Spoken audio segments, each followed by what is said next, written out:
Good evening. All right, we're going to get started. My name is Brenda Stumbo, and I'm the Township Supervisor. We have Larisha Thornton, Stan Eldridge, Treasurer, Debbie Swanson, and Gloria Peterson. Trustee Karen Lovejoy Rowe could not make the meeting, and Trustee Newman is running late. But we want to welcome everyone that came out on this 96-degree weather day, and we appreciate it. It's important. And just some of the things that we're going to do are Mr. Winters, our township attorney, is going to provide an update. So at our last board meeting, residents asked for another meeting, and they asked for us to ask elected officials to help us with the Los Alamos locating their data center here. And so we have an update on that.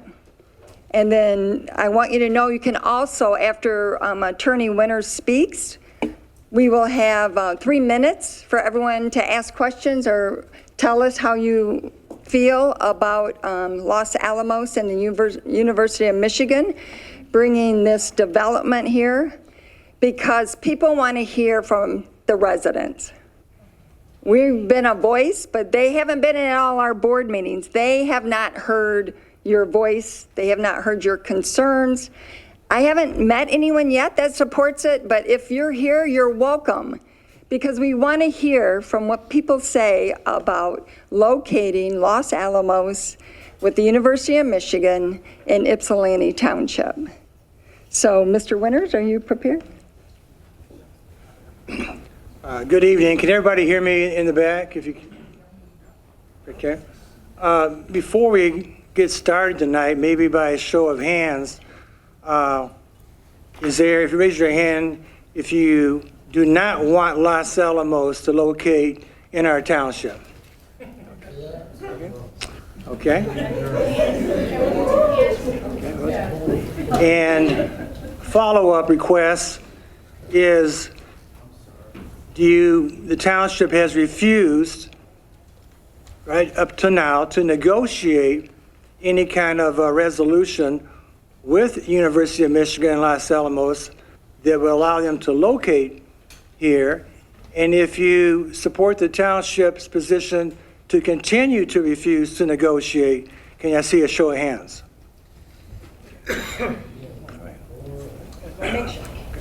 Well, thank you very much, because I'll probably say some things this evening that some of you have heard, some of you may not have heard, and some things I may say may upset some of the people this evening. But at this point in time, and serving as Township's General Counsel, people talk about transparency.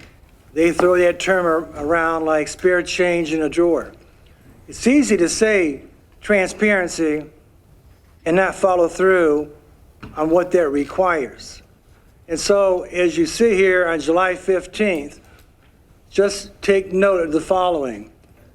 The University of Michigan has announced that they're going to make a decision any day now as to where they are going to locate their high-performance computational center, which, just so you know, is a very elite form of a data center.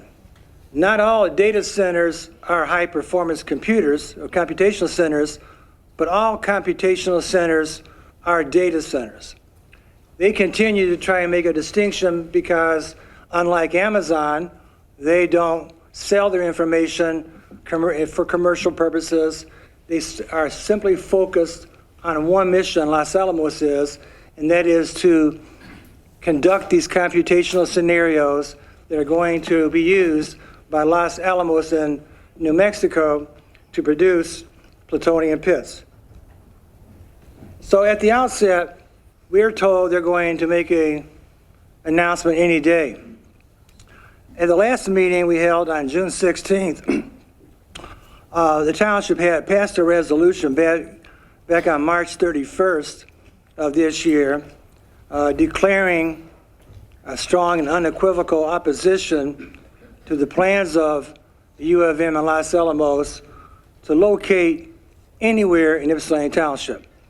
They have two locations under their radar. One is on property which they have purchased on the corner of Bridge and Textile Road, comprising 144 acres. The other location is located on what we refer to as the former bomber plant, the former GM Hydromatic.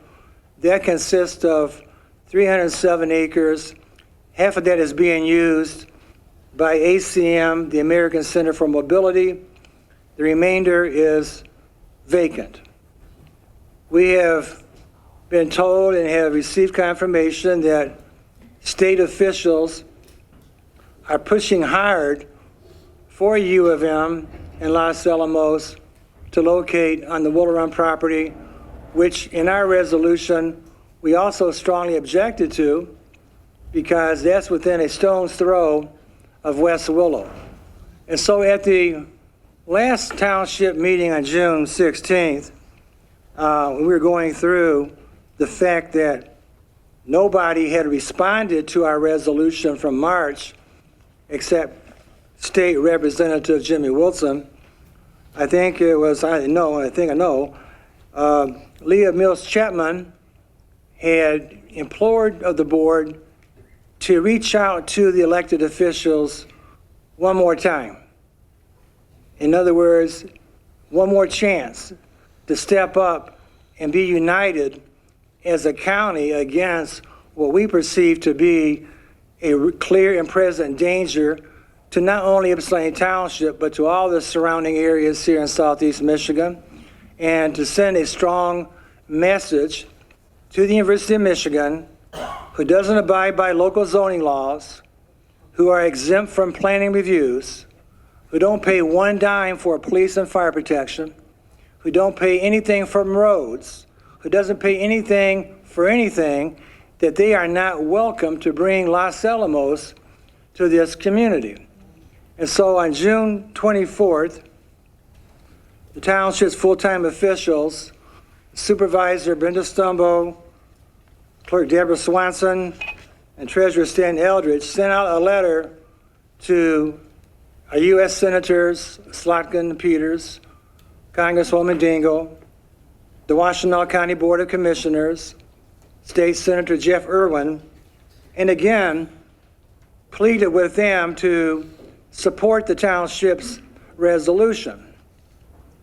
That was not a big ask in terms of where we're sitting, especially of the county board, because contrary to what a response we received from the chairperson, the county board has weighed in on matters involving local units of government in their disputes with state agencies a number of times. I'll just give you an example. So when we asked each of the commissioners to at least take this up as one last chance, previous time it got brought up, 3 of the commissioners said they had a conflict of interest because they worked in some capacity for the University of Michigan. You don't need to be a parliamentarian to know that you normally are only allowed to excuse yourselves from voting on an issue if you stand to benefit financially or if you have a financial loss. Didn't matter. That resolution did not move forward. 3 commissioners abstained.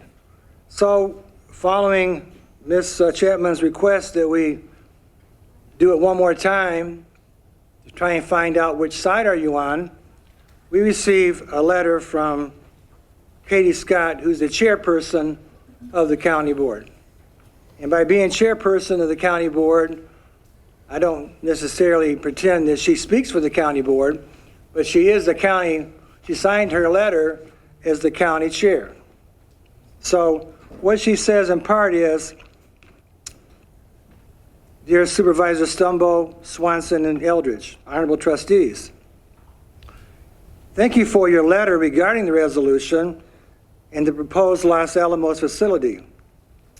As chair of the Washtenaw County Board, I have made it a practice to be mindful of distinct roles and responsibilities. Land use, zoning, and development decisions are matters that are largely entrusted to local municipalities and townships. For that reason, I am generally reluctant to weigh in on matters that fall within the jurisdiction of another governmental body. I would not expect township officials to direct county policy decisions, and I believe the same respect should be afforded in the other direction. Maintaining those boundaries ensure that each level of government can fulfill its responsibilities.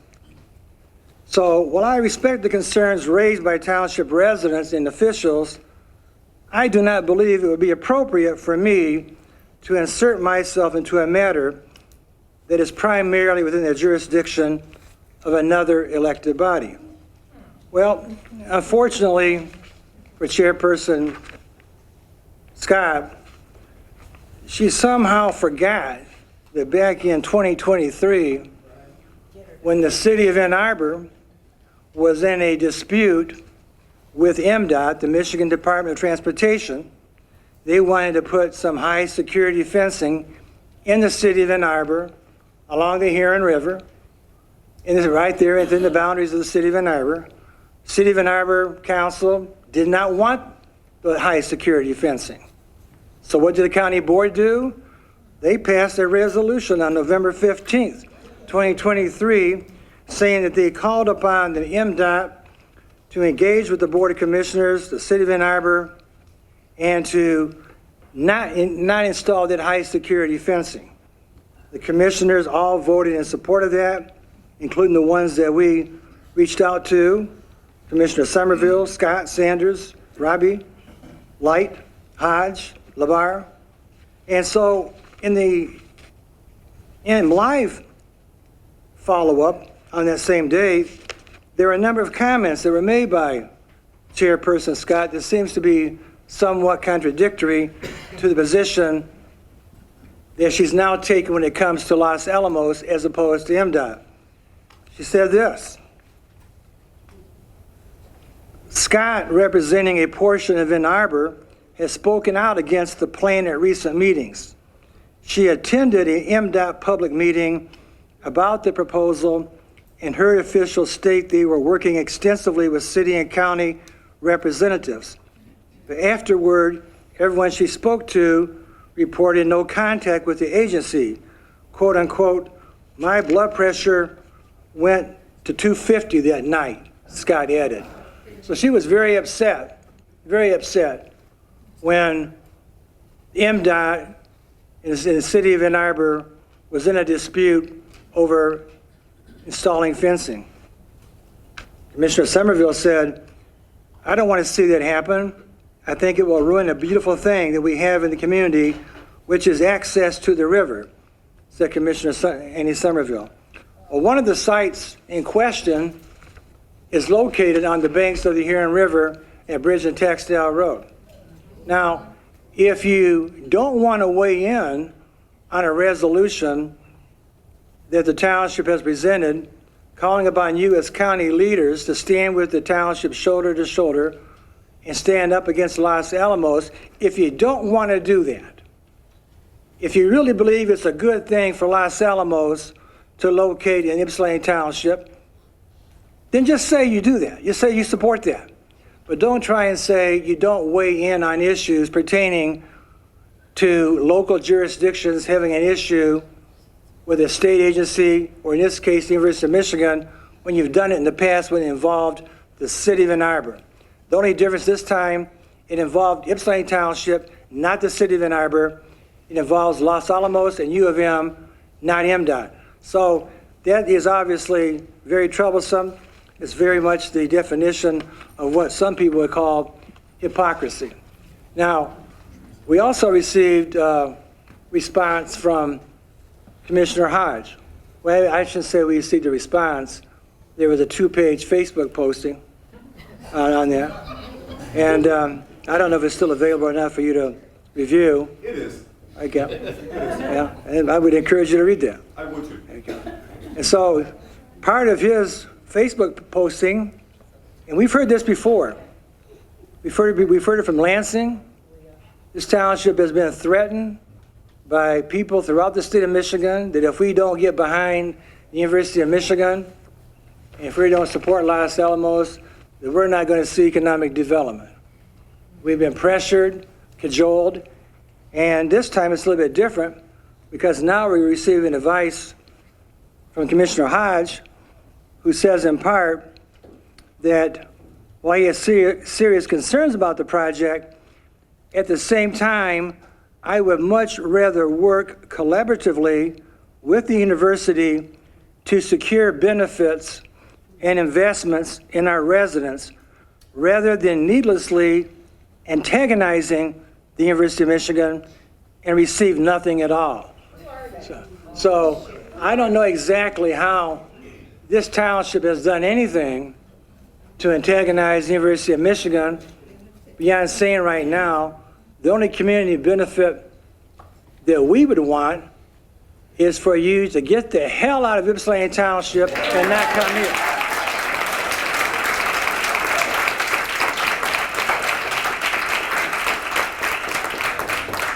That would be truly a community benefit.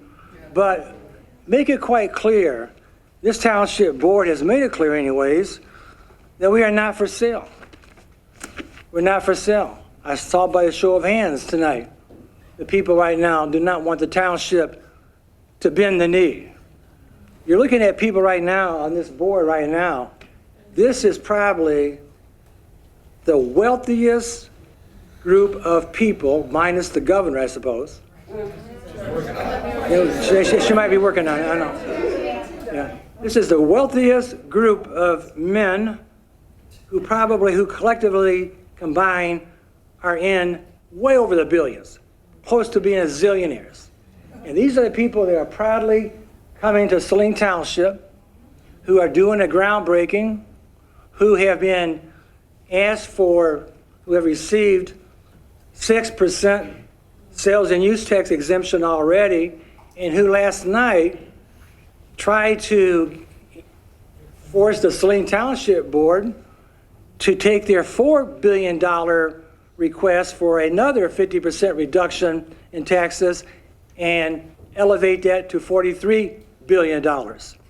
Supervisor Stumbo attended both those meetings and tried to at least tell, from our perspective, that you're hurting the county when you basically give away these tax benefits to this billionaire class. This is the billionaire club.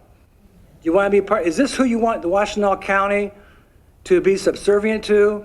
This group of people up here? And what makes it even more insulting right now is that there's never enough. It's never enough money. So they're not satisfied with the 6% that's resulted in hundreds of millions of dollars in tax savings. They want more.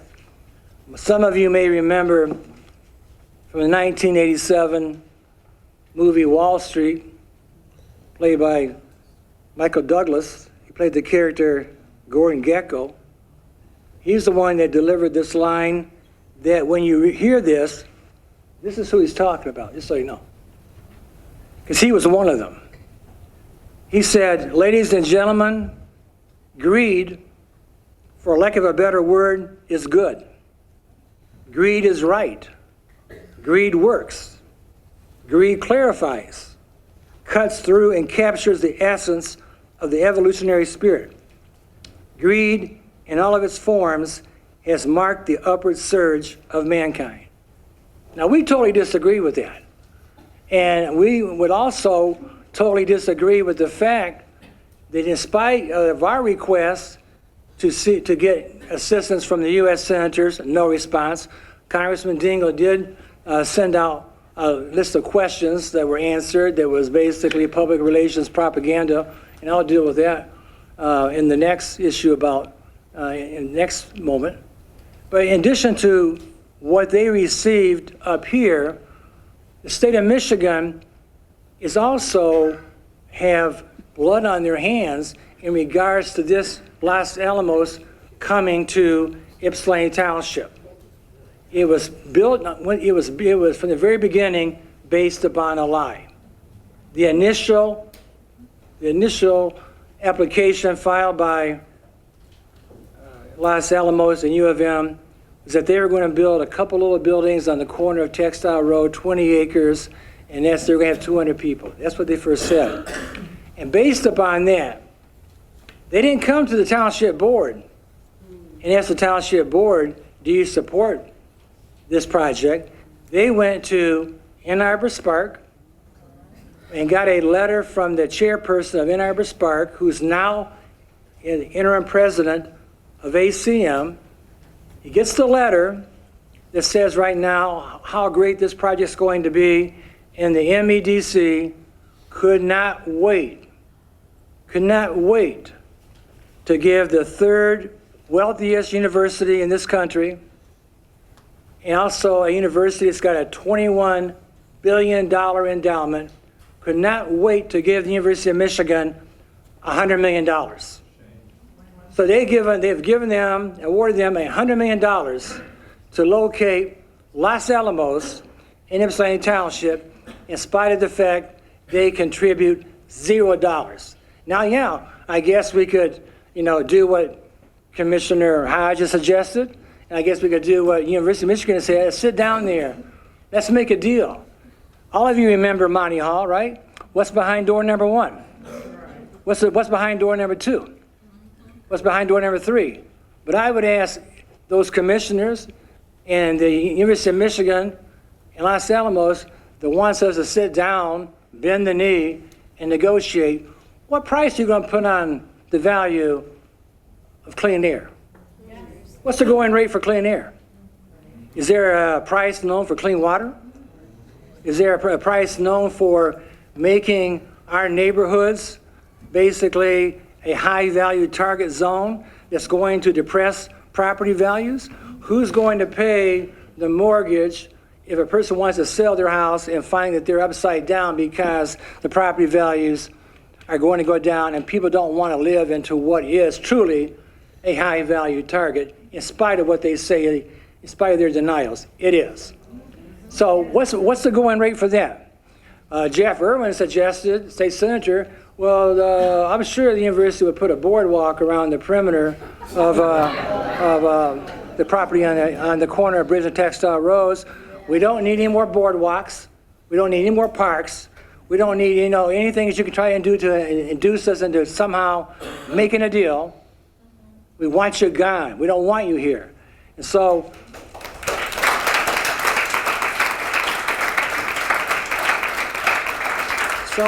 I'm going to respond to Katie Scott, but I'll do it openly on the record here. So there's no misunderstanding as to what the township board feels about her response, that she needs to stay out because it doesn't involve her district or the county government, or we should somehow make a deal with the University of Michigan because we don't want to antagonize them. That's Mr. Hodges' words, not mine. Don't want to antagonize them because then they might do really something bad. They might buy more land in the township, okay? They just bought the property at Concordia College. And I don't know if you saw today's paper.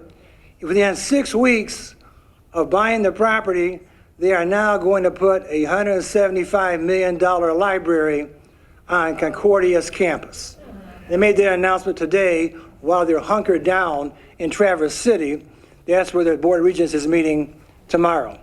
So they have no problem making a decision like that pretty quickly when it comes to making things better for Ann Arbor. But once you cross US 23 Carpenter Road, totally different story. Because we're viewed differently because, as we said before at the last meeting, as a resident told us in a very tearful letter, we don't matter. We don't matter. We don't have the generational wealth. We are much more highly diversified. Our population is much more diversified. The opportunity index that we have clearly shows the disparity that exists in Washtenaw County. It's still divided by race and place. You have life expectancy of African American brown people 17 years less than the rest of the county. How is that even something that can be possible in this day and age? Educational opportunities. The list goes on and on and on. But in regards to this $100 million, we just witnessed what happened this past year. They're giving these people billions of dollars, okay? They're giving them billions of dollars. They're going to give the University of Michigan $100 million. But they're taking away Medicaid benefits from residents in this state. They're taking away their SNAP benefits for nutritional needs. People are still right now trying to figure out how they're going to recover from the loss of power, where they had to throw away hundreds of dollars in food. But don't worry, DTE, who also is part of this, they said we'll give you a $42 coupon, okay? So we can give you $42, or basically give you 2 pizzas, I guess, and make up for what you've lost in all your food. But this is what the response is from the township in regards to the county board, that we bend the knee, that we negotiate, and the state of Michigan, as well as University of Michigan, this would be our response.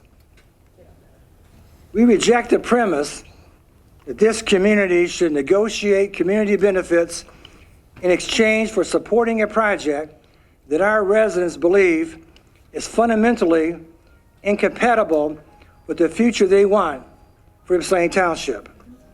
A community benefit agreement cannot transform an unacceptable project into an acceptable one. It cannot eliminate concerns that residents sincerely hold. It cannot substitute for public trust. And it cannot purchase the consent of a community that believes the project should not be built here in the first place. The question before us is not, quote, what is the price of our support? The question is this the right project for this community? If the answer is no, which it is, then no amount of money, landscaping, boardwalks, road improvements, grants, or promises changes that answer. Our township is not for sale. Our principles are not for sale. Our residents' voices are not for sale. The responsibility of this township board is not to negotiate to the highest bidder. It is to protect the health, safety, and welfare and long-term interests of the people who elected this township board. Communities like the township should never be placed in a position of choosing between their convictions and financial incentives. Public policy should be based on whether the project serves the public interest, not on what benefits are offered in exchange for accepting it. When government begins asking communities to bargain away deeply held objections in return for compensation, it sends the message that every concern has a price. That is not the foundation of good government. The foundation of good government is integrity, transparency, and respect for local decision-making. The township welcomes investment that aligns with our community's values and long-term vision. We welcome projects that earn public confidence through openness and collaboration. But we cannot support the idea that opposition to a project should simply become another item in a negotiation. If this project truly serves the public interest, it should be able to stand on its own merits. If it does not, then no package of community benefits can justify asking this township to abandon its judgment. Our position is not based on what we can get. It's based on what we believe is right. Ypsilanti Township is not a commodity to be purchased. It is a community to be respected. And our community is not for sale.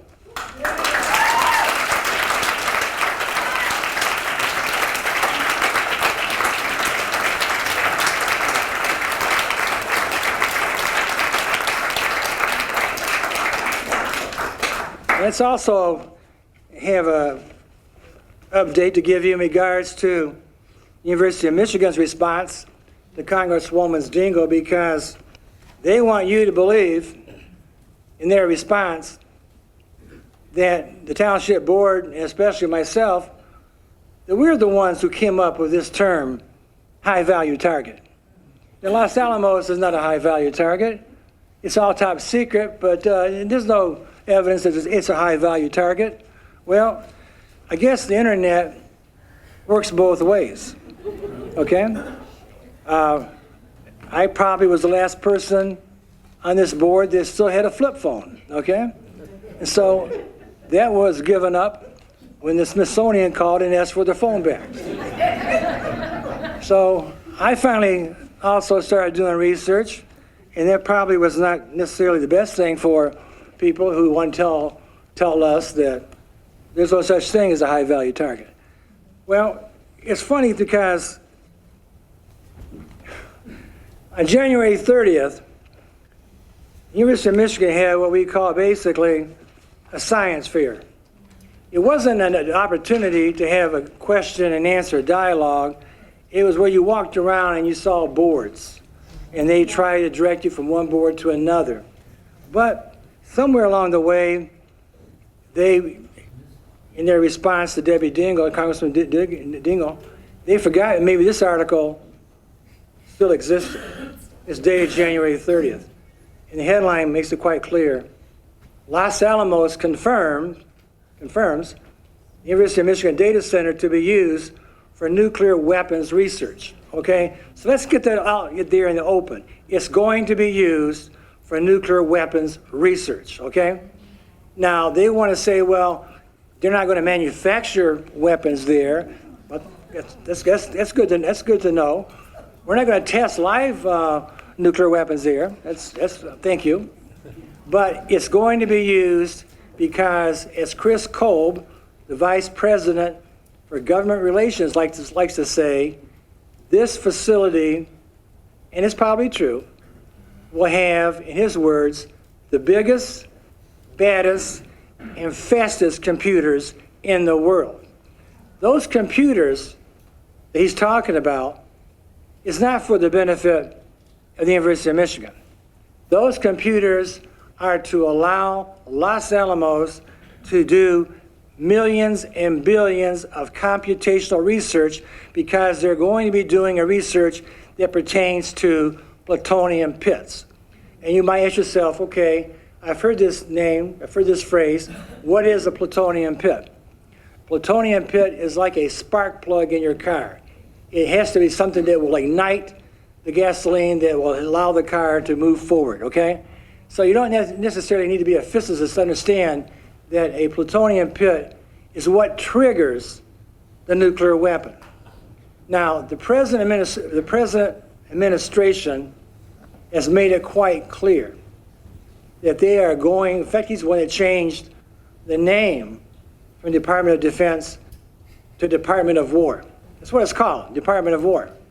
And he has mandated that Los Alamos in New Mexico increase the production of plutonium pits to about 80 per year for the next 5 years.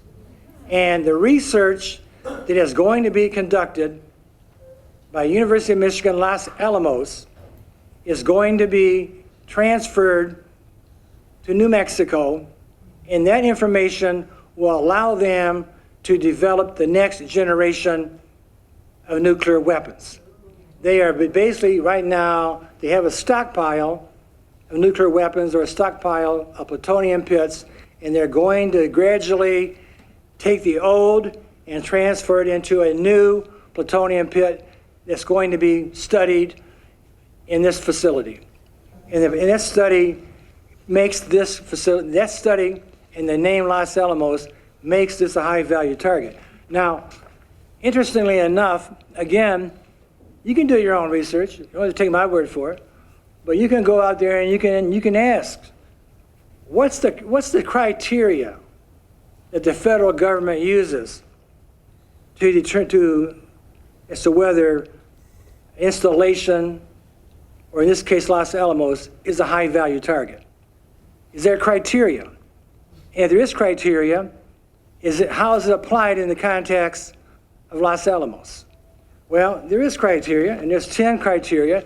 It doesn't mean that you have to check the box on all 10, but ironically, in the case of Los Alamos, they checked the box on all 10, okay? National security mission, yes. They're supporting the U.S. Department of Energy on national security research that increases its strategic importance. Critical infrastructure, yes. The biggest, baddest, fastest computers in the world, it's critical infrastructure. Unique computational capability, yes. There's articles on them Live where they've interviewed the professors from Berkeley, from U of M. They're going to be studying the effects based upon worldwide events. They're going to allow them to send this information to Los Alamos in New Mexico. We've talked to people from New Mexico and Los Alamos. They even called here one day and asked Supervisor Stumbo's deputy supervisor, why do you call us a high-value target? And when we asked for more information, they hung up the phone. And like I've said before, we don't have the biggest, baddest, fastest computers in the world, but we have caller ID, okay? And so on their message, we saw their phone number, we called them back, and yes, it was Los Alamos, their public relations, wanting to know why we referred to them as a Tier 1 high-value target. Continuing on, do they have unique computational capability? Yes. Economic significance? Yes. It's a $1.2 billion computing campus. It's a substantial economic investment. Symbolic value, does anybody question that? Is there any facility that you can think of that's more symbolically looked upon as being a symbol of its role in national security research and nuclear weapons than Los Alamos from the former Manhattan Project? I mean, come on, be serious. This is Los Alamos. Classified research? Absolutely. U of M has already been told themselves, you won't be allowed to come into the portion of our facility, even though we're going to build this together, you are not allowed to come into it. Defense affiliation? Absolutely. Physical assets? Yes. Visibility? Yes. In other words, it checks every box in regards to what constitutes a high-value target. Now, you look at what's happening here in this country, and who would have thought that back in February that you would see this war break out in the Mideast, and you've seen actually already the capabilities of what drones can do to Amazon data centers located in the United Arab Emirates and located in Bahrain. And every data center right now, and all this is now considered to be a critical asset. And there is none more critical or more symbolic than Los Alamos. And to continue to try and fool people that this is a term that was made up by the township board or by their township attorney, not true. Not true. Do we, right now, we would rather not even put people in a position where they feel right now that they are going to be living near a nuclear weapons research facility. In our resolution that we can't get anybody to really, as a body, approve, we pointed out that, again, this is a stone's throw from West Willow. Again, this is another example of environmental racism and environmental injustice that continues to dominate and permeate the border regions at the University of Michigan in their decision-making process, and also with Los Alamos, because they don't care. With the people from Los Alamos and New Mexico have told us that they have done nothing but exploit the brown people in Los Alamos for 8 decades. They have created a monumental environmental disaster out there in New Mexico that they cannot get cleaned up because the federal government does not want to do anything to help the people in New Mexico. Do you think they care anything more about Ypsilanti Township? The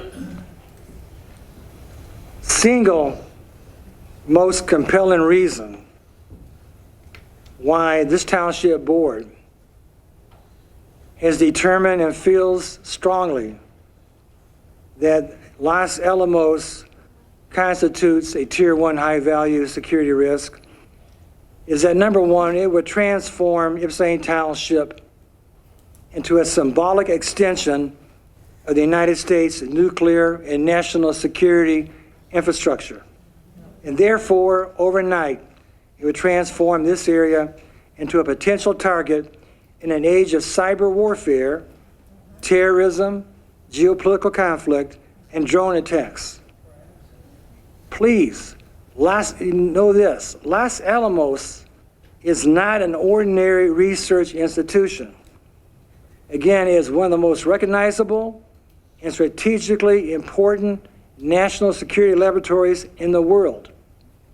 Again, its origins are inseparable from the Manhattan Project and the creation of the atomic bomb.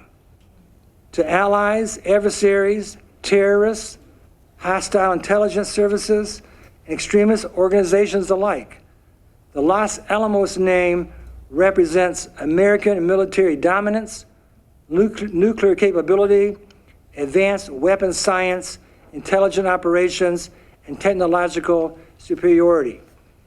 That reality fundamentally changes the risk profile of any community tied to it. The issue is not whether missiles are going to rain down in Ypsilanti Township, but the issue is that modern warfare no longer depends upon traditional battlefields. America's adversaries target infrastructure, cyber systems, energy grids, computing networks, research ecosystems, and symbolic national assets. National laboratories connected to nuclear security, artificial intelligence, and supercomputing defense technologies are universally understood to be amongst the highest value strategic targets in this country. A Los Alamos linked facility instantly elevates Ypsilanti Township from a local civilian community into a location associated with America's national defense apparatus. And once that association exists, keep in mind, this is going to be a reality. The township no longer controls how hostile actors are going to perceive or view that. To foreign adversaries, extremist groups, cyber operatives, lone actors seeking symbolic impact, the Los Alamos brand alone carries immense propaganda value. An attack, physical, digital, or symbolic, against anything associated with Los Alamos would command international attention immediately. This is precisely why such facilities are treated as critical national infrastructure requiring extraordinary protection.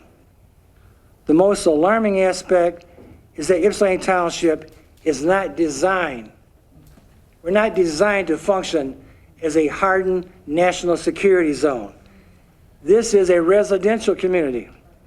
It contains our neighborhoods, schools, churches, parks, local businesses, apartment complex, public roads, hardworking families who never agreed to become adjacent to infrastructure carrying heightened geopolitical and national security implications. Washtenaw County Sheriff's Office and other local police agencies are not federal counterterrorism units. Township emergency response systems are not equipped to respond to sophisticated cyber attacks, drone incursions, coordinated sabotage, infrastructure disruption, or attacks aimed at nationally significant assets. Yet the presence of a Los Alamos affiliate operation would impose precisely those risks upon this township. This is what makes the issue so profound. The people of Ypsilanti Township, all of us, all of you, would bear the risk, while the powerful institutions, University of Michigan, federal contractors, developers, and billion-dollar interests, what the other best other are, yes, they're the ones who are going to reap the benefits. Okay, he will too, but you saw the picture.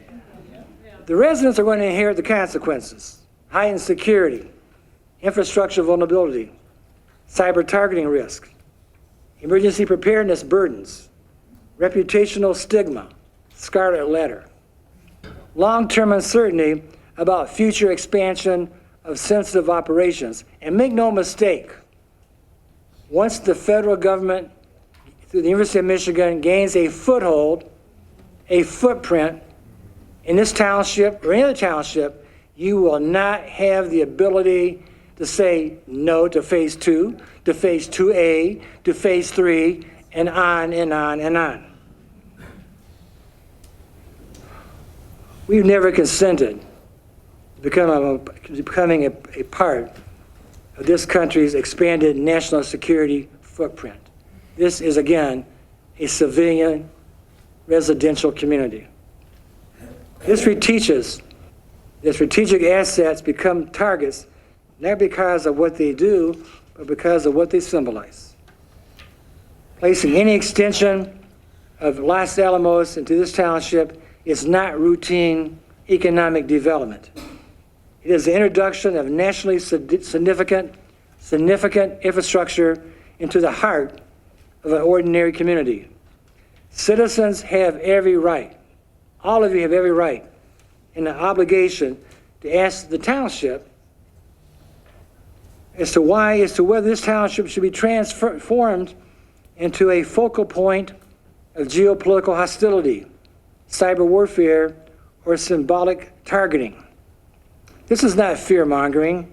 It is recognizing the reality. In the 21st century, national security threats no longer remain confined to distant military bases or overseas battlefields. They increasingly involve attacks on infrastructure, technology, and symbols of American power embedded within the civilian communities themselves. A few names, if any, carry more strategic symbolism than Los Alamos. Recent conflicts in the Middle East have shown the world something that security experts have been warning about for years. Modern warfare is changing. Drones have become inexpensive, difficult to detect, and capable of reaching targets that once seemed untouchable. Critical infrastructure, with the power stations, industrial facilities, communications, or data centers, is now part of that modern battlefield. This should cause every elected official in Washtenaw County, the state of Michigan, and the federal government to pause and think carefully what you are asking this township board, this community, to shoulder. Why us?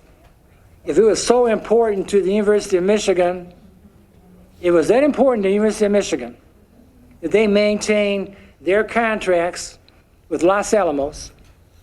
It was so important that they wanted to be known as the Department of War and be tied to Hillsdale College instead of the colleges such as MIT, Harvard, Georgetown.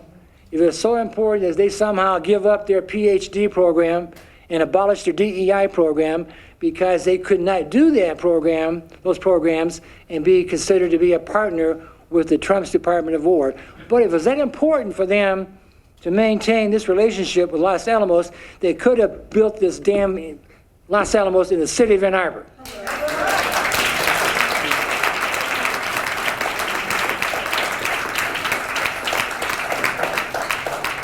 But instead, we'll put $175 million a library over there on the property, which quite ironically consists of 144 acres, which is exactly the same number of acres as Bridge Road and Textile, and it's almost identical to the 150 acres that currently remains available at ACM.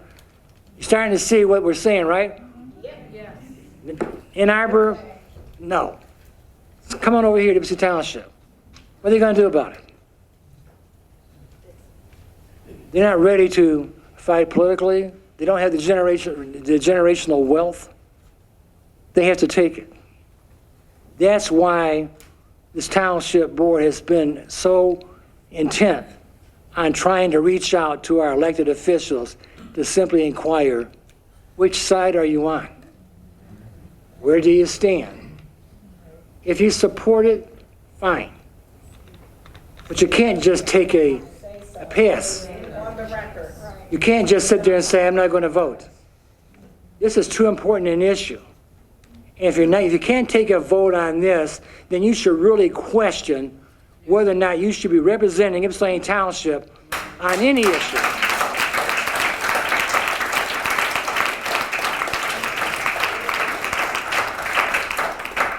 As I said before, this project of this magnitude, it does not come with an undo button. Once it happens, the genie's out of the bottle. There have been no independent security assessments that have been made public. There has been no law enforcement emergency response studies shared with us. And let's talk about transparency, okay? Let's talk about that. Back in May, I wrote a letter, a FOIA request to the University of Michigan. And it was very detailed.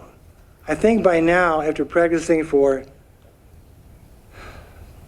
48 years, I think I know how to write a FOIA request.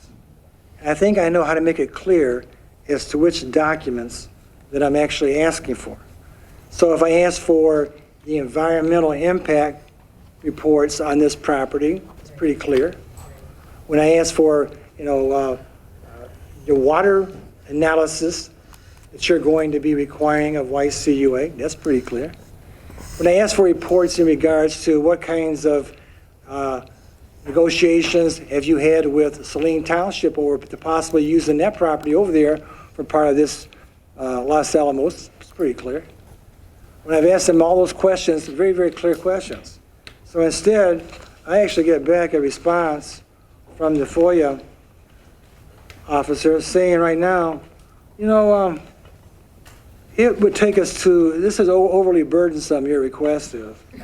And we don't have the capability of doing a global search and actually trying to find those documents. And so we're not able to fulfill your request. Now, this is a university that's going to have the biggest, baddest, and fastest computers located over here, but no one can even fulfill my FOIA request because they don't want to. There's no transparency here. And so that's where we fit in their eyes. You don't matter. So I would say this right now, when new information comes our way, and I say new information, at the beginning, we were led to believe this is much more about University of Michigan. Los Alamos is almost kind of like something that nobody even was talking about. But the more information we gathered, and the more information that we learned, and with the war in the Mideast breaking out, we saw what was actually happening. So with new information, it changes not only the landscape, it also requires responsible leaders to reassess. But instead of reassessing, many of the same people that I mentioned, instead of reassessing, they double down. They double down and say, well, you're antagonizing U of M because you're questioning why they want to do it. You're antagonizing them. They double down. Across the world, we've seen how ignoring these realities is not responsible leadership. Preparing for them is. It's not about fear, it's about foresight. It's about asking whether this is truly the right location. It's about protecting the families who live here today and the children who will grow up here tomorrow. U of M and Los Alamos say, trust us. Trust us. But trust is only earned through transparency, not by refusing to respond to FOIA requests that goes to the heart of what you're doing, what you're planning to do out here. U of M and Los Alamos tells us, well, the odds of a drone attack are low. Really? You going to guarantee that? Every emergency plan that's ever written exists because its leaders prepared for events they hoped would never happen. Some will say, this project brings opportunity. Opportunity for who? Those people up there, the federal contractors, the billionaire class, that's who it's going to bring, because the 200 jobs right now were supposed to be 20 per year for 10 years. And now we've been told that those positions are going to be located and leased to Los Alamos or University of Michigan at the Oracle Saline location. They're not even going to be here anyways.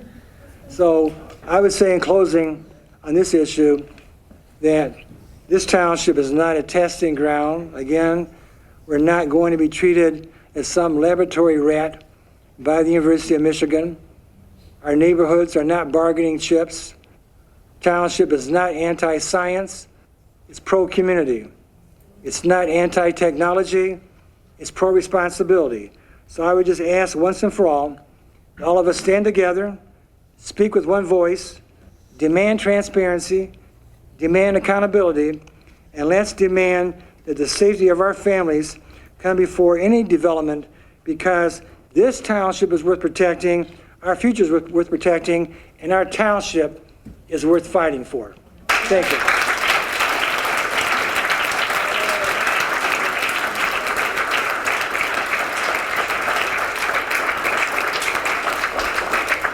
Lori, are you for? Thank you, Mr. Winters. Very much appreciated. It's an important issue, and there's a lot of information that we have garnered over the last year, and it's just not good information to have this type of development here. What we have two people with microphones. Anyone that would like to speak, we will bring the microphone to you, and there's a 3-minute time limit. And we want you to really tell us how you feel about these projects. Other elected officials, MEDC, they want to hear how our residents really feel about this. So we welcome it, and we'll take our time to make sure that everyone has the opportunity to speak one time for 3 minutes. Who's the first person? Lori? Hi, my name is Anthony Hudson. Some of you may know who I am. I am running for governor here in the state of Michigan. I am the only name on your November ballot as of today. You said everything I wanted to say, so now I got to say something different. Thank you. Where do we stand as a society? Michigan says no. I say no.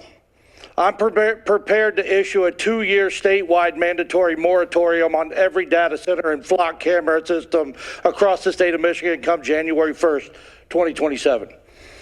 We will take back what is ours. I have been to 32 data center meetings across the state of Michigan. And in every one of them, 99% of the people say no. So why is this even a question? Why are you even trying to sell us on the reasons why we should say no? We've already spoken.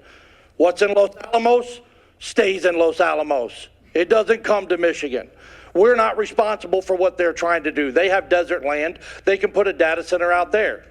They can use the Colorado River if they want to. I don't care as long as it's not our water. I have stood by, for, and from the people of the state of Michigan on every major topic that concerns each and every one of you. Data centers don't belong here. And I will refuse to give taxpayer dollars to any community that tries to build one when you go against the word of the people. Board members work for us. We are your employer. Your job in government is to do what we say to do. If you don't, we can recall you and replace you. That's the power of government. The Bill of Rights says that government was created to defend and protect your God-given rights in this country. And I ask, does the Constitution even exist when board members and the government walk all over those documents every single day? So I stand out here with the people. And I say hell no to Los Alamos, hell no to Michigan, New Mexico, and hell no to the invasion of our state. What belongs to Michigan belongs to the people, and we're done. Thank you. Julianne?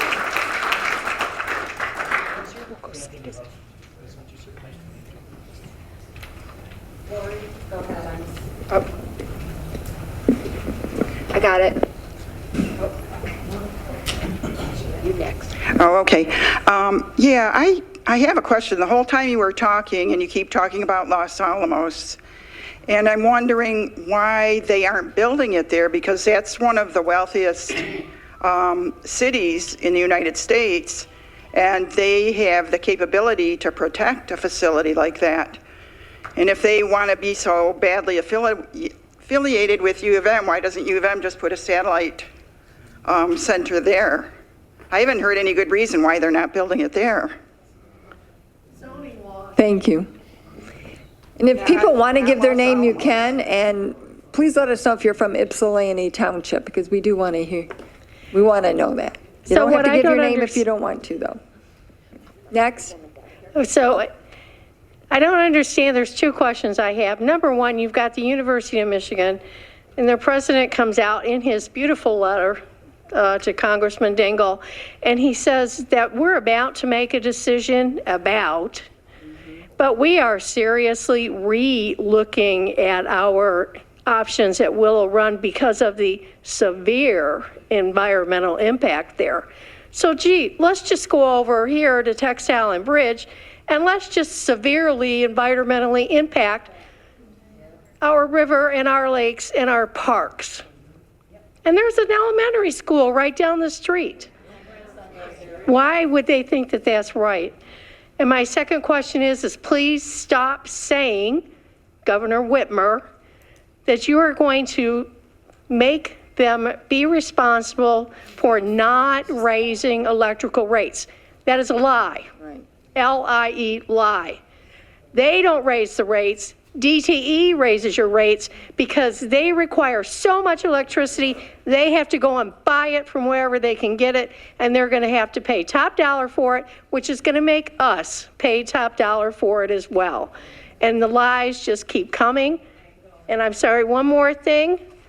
If I see one more piece of stupid propaganda that I know they could use our money to pay for, this is just crap. My copy didn't make it out of the mailbox. I ripped it up and threw it back in. Thank you. Thank you. Hello, I'm Elizabeth Frazier. I live over in one of the apartment complexes that is very close to where they're proposing this monstrosity at. And, you know, my family is originally from southeastern Kentucky. My grandparents were part of the coal mines in Harlan County. And they saw what happened when a conglomerate like Peabody Coal came in, decimated the area, and left it poor. And the reason why these places pick areas like us is because we're a lower socioeconomic area, and they assume that we aren't as sophisticated enough, as smart as the rest of them. And so they prey upon us to just kind of ignore and not even realize that what they're doing is harming a community, because why should they care? We're not going to bring in money for them. We're just working class people. So I've seen this happen over and over and over again, and it's a shame.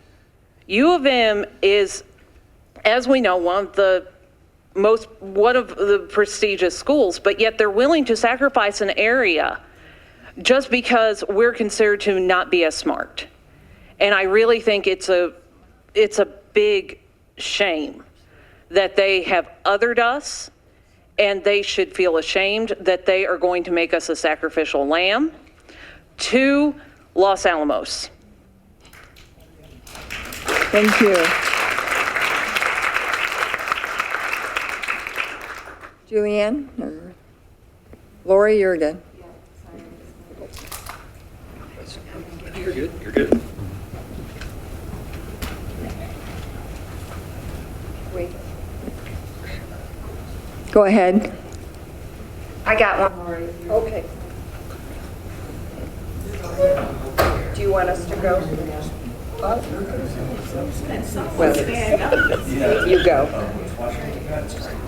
Because it's going to be on. Go ahead, Lori. Go ahead. Hello, everyone. My name's Denise Kirchhoff. I know you said you wanted us to ask questions. I have a question for everybody in this room. Who the hell thinks that Washtenaw County did not know that U of M in Los Alamos for over 7 years was about to spend, what, $125 billion in our community? So that just went unnoticed by everybody. Nobody knew anything about that. So that's extremely curious to me. And actually right now, Los Alamos actually has 2 people, they're tip advisors, basically, who have been on their payroll for 7 years who work with U of M. So I guess that just went unnoticed by everybody and everybody that holds an office in our community of all of Washtenaw County.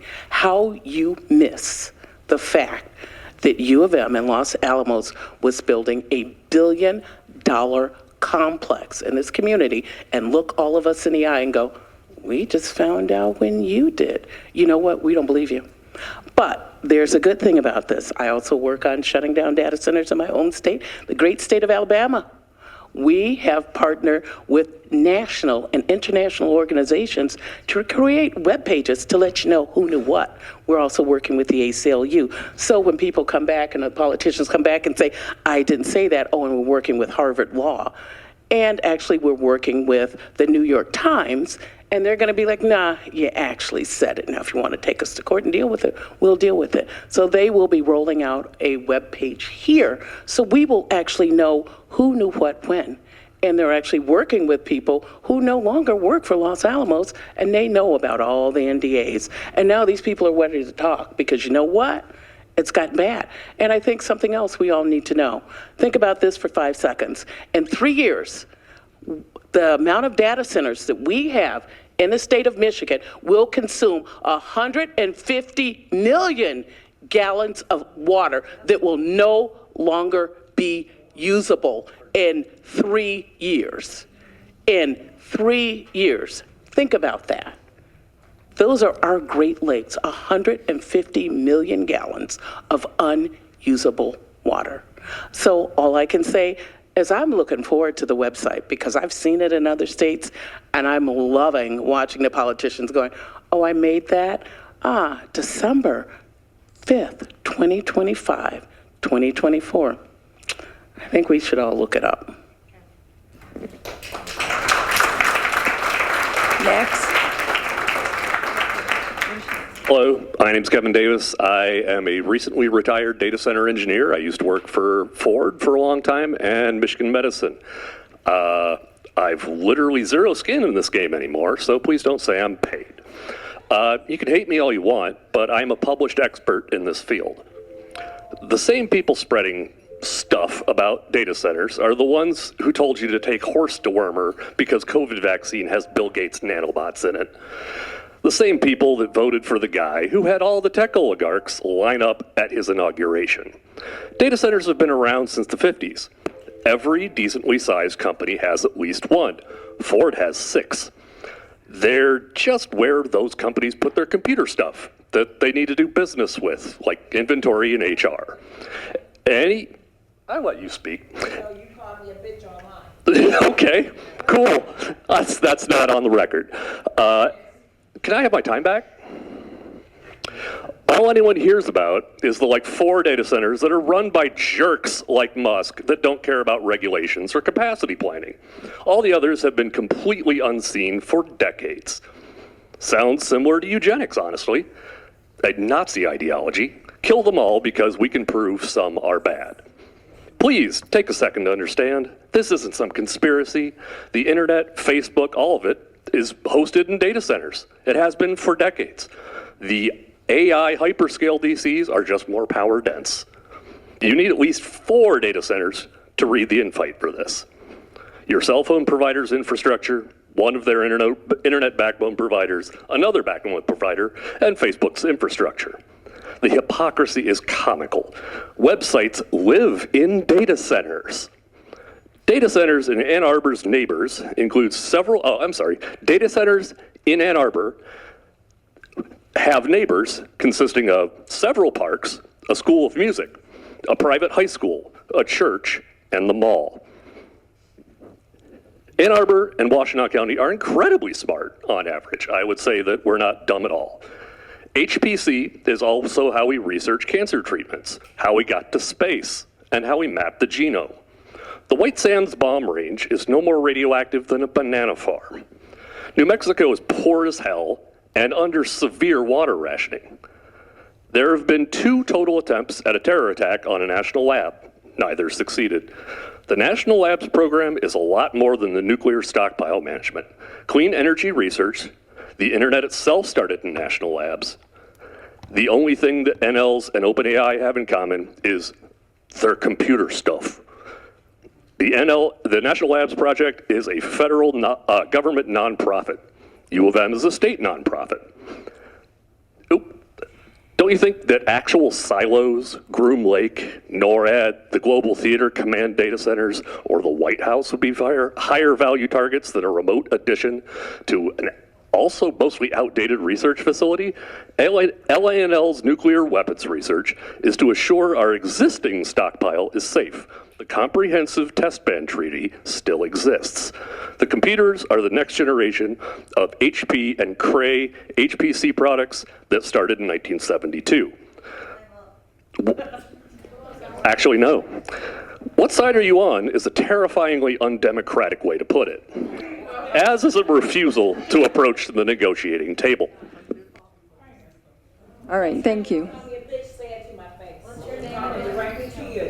Let's not get into it here. Let's focus on having everyone have the opportunity to speak. Is this on? Hello? All right. Hello. My name's Jason Dye, and I'm running for Attorney General under the Libertarian ticket for this great state. In response to my gentleman here who's walking out, we can put data centers in here, absolutely. You ain't touching my water, you ain't touching my power, you ain't touching my land, you ain't vibrating on my animals, you ain't doing any environmental concern, period. Now that we get can I have my time back, please? Thank you. Thank you. And besides all of the environmental violations, which is a violation of life, liberty, property, constitutional plus Declaration of Independence, 1st and 14th, if you didn't know. Next, it's a 4th Amendment violation. Most of these data centers, if you really get down and do the research, is for these dumbass flock cameras. Period, point blank. They're trying to mass surveil us. That's what their whole entire agenda's about and everything else. That's why they need all these hyperscales, like that guy said. We've had data centers here for a while, not so much in Michigan, but these other corporations, internet, websites, that ain't what it's for, moron. You know what I mean? Let's just get real what it is. Why are these, you got your flock cameras right in going with the same exact stuff as the data centers all over the U.S. Look at it. It's not just happening here. So what I propose is there is no surveillance of we the people. That's a 4th Amendment violation. We're supposed to be secure in our persons, papers, houses, and effects. That and effects, man, that pesky and effects. I'm telling you, it's really screwing them up. Next. When they violate that, is it or is it not the people's right to abolish unconstitutional government and government actions? It's not just a right, it's a duty, man. That's how this was written. So what, they're trying to set this up to, go on kind of a mainstream scale and, start some war and this and that. No, dude, this is we the people's rights to come together. And like this wonderful lady here just said that I think is awesome, the ACLU and their websites and such, I've got with some people, we created our own. WTPN.news, We the People Network.news is what that stands for. And right now we're tracking every single vote, data center, flock cameras, all of it. You're going to have all the dirt on every public official, just like what she's saying. We've been doing that. So it's all about transparency. And again, since you want to surveil the people, that's a 4th Amendment violation. You want to know what's not a 4th Amendment violation? We the people surveilling the government.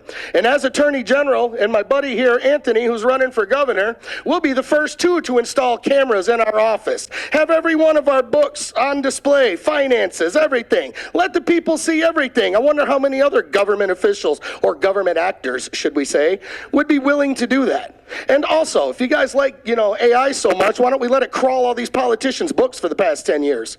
I think that'll tell us a lot of secrets, won't it? This is the stuff we propose, because we're we the people. We're not sold out to PAC money. I watched this man over here turn down PAC money and get quite passionate doing it, just like I was myself. We're not for sale. Our kids ain't for sale. Our health ain't for sale. Our environment ain't for sale. And we're done. That's why I'm running on Tread on Them. We all know old Marvin, and he's a great man. Thank you. Julianne?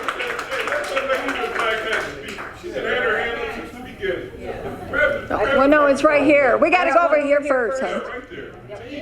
Okay, I'm sorry. No. She said to let you go ahead. Oh, I'm sorry. Okay, thank you. Thank you. Monica Ross Williams, 25-year resident of West Willow, and very proud of it. First thing, before I even begin, I want to thank Leah Chapman for getting 190 residents in Ypsilanti Township to come to the last meeting. And I also want to say she's going to run for District 5, and I can't wait for her to beat you. You have my endorsement. Next, we're going to keep going. This is a problem for our communities. Across Textile, I have a grandchild that lives there, right around the corner from where the data center is going to go there. Over at ACM, where my dad worked at Hydromatic for 41 years, my house is over there. It doesn't matter where it is in Ypsilanti Township, it's going to affect me and mine. It's also going to affect Rosenville School, where my grandson goes to elementary school. It's amazing that people who have not been a part of this community from the beginning will sit here and write letters but not care about this community. It's not about a letter. It's about us. It's about our grandkids. It's about our great-grandkids. That's for the future. And it's equally about our seniors and even people who are just in the middle. It's about all of that. Because you know what? We don't deserve to have our communities destroyed. And you know what? It's a lot of people that are being paid, and I'll say that, in order to sit down, write letters, and shut up. If your elected official believes that that is okay, you do need to recall them out of office. And I'll say it to the two that's here. Not because I'm not trying to run for anything, and let's get that clear as well.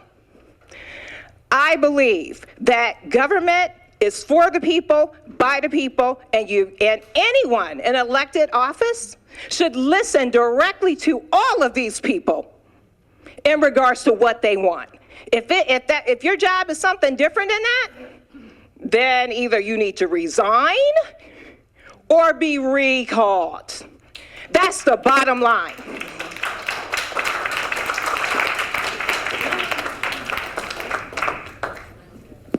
Julianne, okay, next. Hi, I'm Mari. I live in one of the apartment complexes around Ford Lake, and I get to watch the bald eagles and the hawks and the great blue heron and all the wildlife. And our Ford Lake is still not recovered, fully. It's still in need of healing. So it's very disturbing to me to think about a data center going in on Textile, which is just at the tip of the lake. And, we know what's going to happen to the lake. It's going to get even worse. It's going to affect all of the people and all the wildlife. So I guess my question, one thing I want to say is thank you for standing up against this, Ypsilanti Township folks. What else is happening? I remember reading something about moratoriums. What else besides letters is in place to block them from doing what they're trying to do? No. Talk about the moratorium. You want to talk about the 1-year moratorium? Good evening. My name is, pardon? Oh, I'm sorry. Oh, are you all answering We were just at this time? They don't answer. Oh, okay. Sorry. No, my name is Leah Mills Chapman. First, I want to say I am one that cares about my community. I'm not here to run for office. This is just my care, my concern. I live in West Willow. That's my family. That's my grandbaby, right? That's my children. That's me. That is my community. So I don't want for anybody to say, oh, she's just doing it. That's not what this is about. This is about love, care, and concern. First, I want to also say thank you all for doing the work that you've been doing, right? And for standing up for our residents. When I look at this, and we're having a lot of questions about the University of Michigan and their affiliation. Attorney Winters, you made mention about Spark, and the director of Spark is a gentleman, I believe, by the name of Paul Krutko. Just recently, I found out he additionally is the interim director or president of ACM, which is the old bomber plant, which is the site that they're looking at bringing this data center to. When I went into the internet just to kind of, fiddle around and see what I could find, I saw that they were in debt and had received a loan from the state of Michigan for $35 million, of which they have not repaid. So as I look at this, I had to keep going down the road, and I said, well, let's see what sort of affiliation does ACM have with U of M? And I see that they were the founding partners with ACM. So when you all ask the question about where does U of M fit in this equation and how were we bought and sold, it was because ACM is in debt.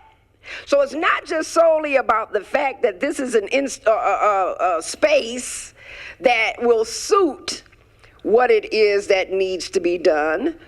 This is a payoff. This is them in partnership, right? So if I say, hey, yeah, the township wants this and here's $100 million on that, and the state gives that to that institution, now that same person who signed on the dotted line gets it on the back end, and now he's able to pay off his debts. You all, we are being bought and sold by so many. By so many. U of M is playing everybody. And no, who was the gentleman? I know he got up and left. No, we not dumb. I'm a 2-time graduate from the University of Michigan, nowhere near being dumb. And so I read in between the lines. I read when people use very obscure language. I see what is really truly going on. And they are being rescued and paid off. So the state gets their money back, U of M gets a little extra, and now ACM has some relief. This is a problem. To me, it's a conflict of interest. And so I would admonish and hope that as we continue to move forward and doing our discovery work, that we drill down on Paul Krutko and ACM and Spark. Thank you. Thank you, Leah.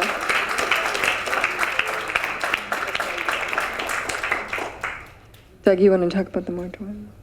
This is one follow-up comment. The township did request YCUA to enact a 1-year moratorium on issuing any water and sewer permits for any data centers because the science is not actually known right now as to what effects these data centers are going to have upon the water and the wastewater, especially with the underground and then this infrastructure. We have noticed that we've seen reports that these data centers can actually heat up the ground as far as 15 miles from the data centers. We've actually seen, you may have seen in Cheyenne, Wyoming, where the Board of Public Utilities there shut down Meta's data center because their contractor had introduced a bacteria into the wastewater. So we're seeing over and over right now, the state of Michigan got way over their skis in their zeal to attract these billionaire class. They don't have the science, no one has it, to know what the consequences, intended or otherwise, are going to be. Years ago, all of us witnessed where a number of chemicals were told were safe. They're now carcinogens, whether it's asbestos, PFAS, DDT, on and on and on. We do not want any more, we don't want any data centers constructed, whether it's in this township or somewhere else, as long as they are in the YCUA service area, until we know exactly what those impacts are going to be. And contrary to what people may think it right now, the township and the YCUA are looking at retaining experts around the country that can actually give a thoroughly vetted peer review as to what those effects are going to be. We know there are going to be some. We're already starting to hear the noise and the thermal heating of the ground and the corrosion, the additives. It's just a question as to just what those ultimate impacts are going to be. And it doesn't do any good to rush in and do a data center and then 5 and 10 years later try and play catch up because there was a whoops moment, because now what was thought to be okay is now proven to be a carcinogen, and we've seen that play out. You're still seeing that play out with government science over here in Ann Arbor. They're continuing right now to 30 years to still deal with that plume. So Yucca is leading the charge and trying to make sure that they don't issue any permits until they've done their due diligence, which should have been done by the state beforehand, not by us. But be as it may, that's where we stand with those due diligence investigations. Okay, Julian, are you next? Yep. Thank you, Doc. Hello, my name is Finn McCarty. I live in the city of Ypsilanti, and I also happen to be a representative, a youth delegate representative, whatever the term would be, from the Washtenaw Environmental Council. And I was just coming here to say that the University of Michigan and Los Alamos Labs, their profit motives for this whole data center thing is it goes beyond just what the data center does or such like that.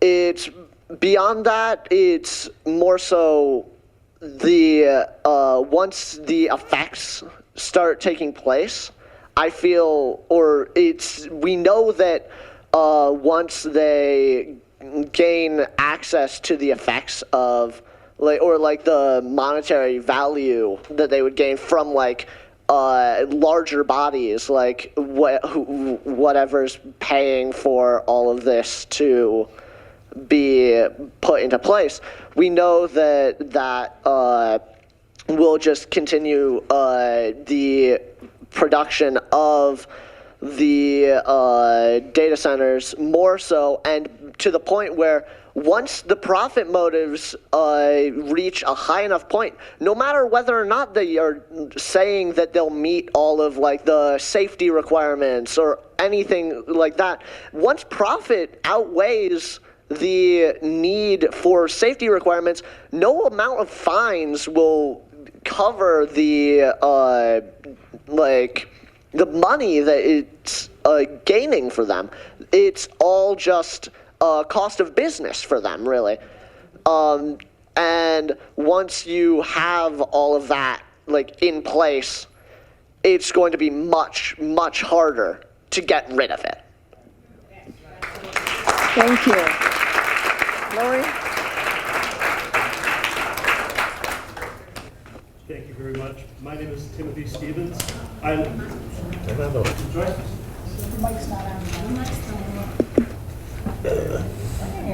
Okay, can you hear me now?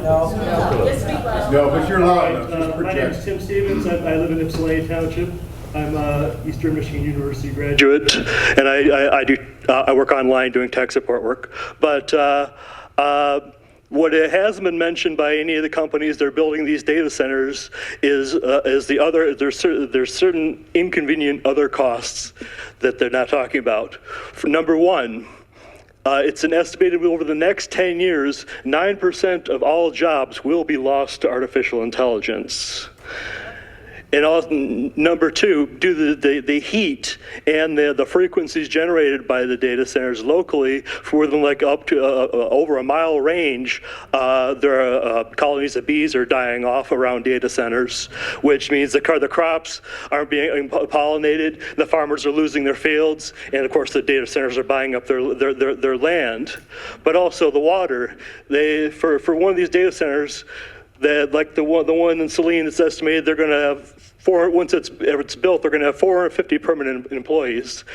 And I'm surprised that this data center that they were talking about building here is also 1.4 gigawatts, even though it's on the a smaller plot of land. The other one is single story. The barn is 2 single story buildings, 250 acres each. This one on 124 acres, I believe it's a multi-story building they were planning with a basement, but the same power consumption. But right on the Huron River, you're going to be increasing the water temperature, which we already have an algae problem. We're already taking down dams to try to get the fish populations to come back into the Huron River. The long-term thing, we have farmers in the area could lose their land. We could have, but other things they don't talk about, other contamination. Sometimes we'll find out till years down the road when they're too big and powerful to do about it. I mean, I should know. It took me 47 years to find out that the reason I was born with 3 fingers on my hand, deaf in one ear, missing nerves in my face. Like my face is distorted too, but all those birth defects are from a genetic a disorder called Mobius syndrome, which happens in the 6th week of pregnancy, and it's caused by chemical exposure. And I'm also been a cancer survivor for 20 years. Not only that, my identical twin brother is also a cancer survivor. And last October, we just lost his 17-year-old daughter to brain cancer. So I tell you, there's no apologies for any of these companies. They're going to be putting stuff in the water and then not telling us about it till later, and leaking and then paying off officials and lying about it, like Green for Life is doing with the northwest side landfill that's been leaching forever chemicals into the Huron River that our water treatment system does not filter out. So we've been drinking that stuff. Thank you very much. Thank you. Julianne?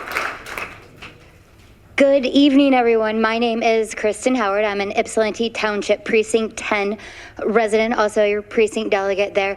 I want to thank everyone that is here. I want to thank all of you as our elected officials for being here, for supporting us, for making sure everyone is aware of what's going on. One thing I just really quick want to take the time and mention, on top of what's going on with companies trying to come in and take over, it's actually what is happening right now with the AAATA bus system. I know this is sort of a side note. I want to bring this up because tomorrow is their board meeting. I actually posted this earlier that the AAATA Board of Directors is meeting tomorrow. Here's why it matters. We pay the transit millage, every one of us, but the area from Munger to Hitchingham and all the way down to Bemis has access to almost none of their services. We are all paying those taxes, and they're not offering almost any of the services to us. So Friday night, I raised this directly with the CEO of the AAATA bus system, his PR and marketing guy. I had the board, their board member from Ypsi Township there. I also had a couple of our township trustees, thank you for being there, to help support and talk about what was going on. And he explained to me, as I was telling him what the problem was, he explained to me that it is not cost effective for them to run their bus system in that area. And in 2035, 9 more years of, they're talking about redrawing the lines for that. That's if our population density in that area increases. He's like, yeah, that probably isn't going to happen, but we'll look at it at that point. I'm like, really? So what are we going to do? Why I am bringing this up to you guys right now with my 1 minute left is with that meeting tomorrow, I need your help to pack that room. It is at 6 p.m. tomorrow at the Riverside Art Center.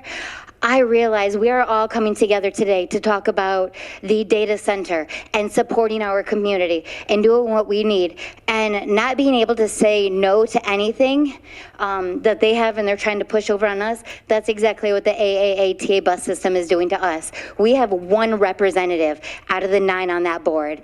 Help me stand up to them, and let's fix this. Thank you, guys. Thank you. Lori?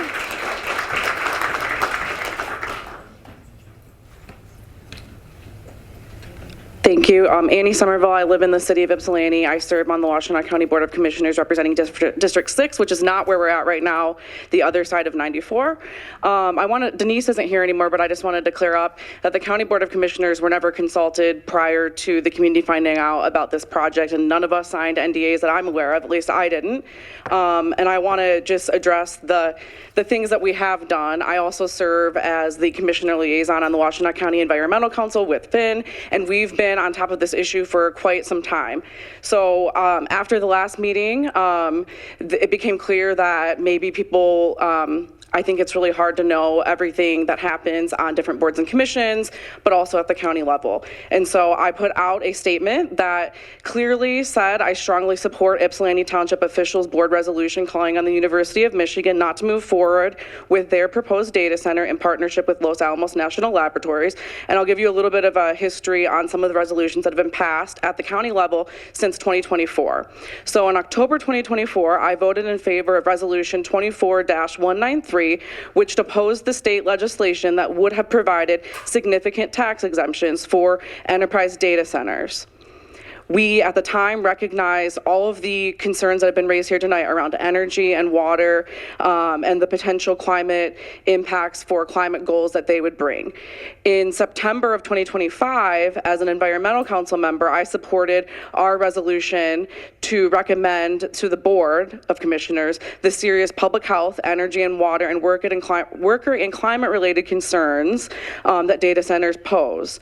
In September of 2024, I voted in favor of Board Resolution 25-197, which directed our county staff to develop resource information for local municipalities and encourage stronger review standards for proposed data centers in our community. I also just want to clarify that county boards of commissions in Michigan do not have authority to issue countywide ordinances or moratoriums. If we could, it would make this a lot easier. I wish we did.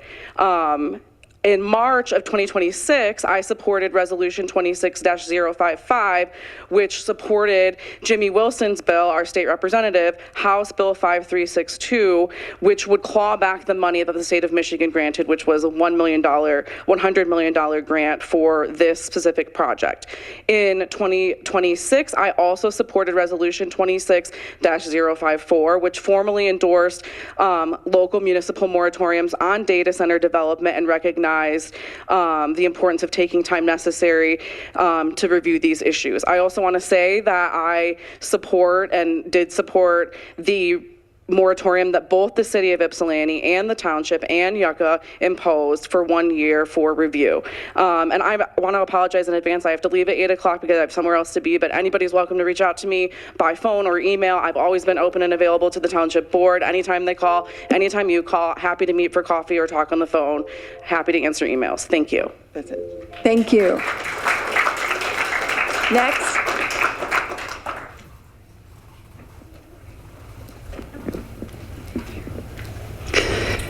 Hi, resident of Ypsi Township, moved here last year from out of state.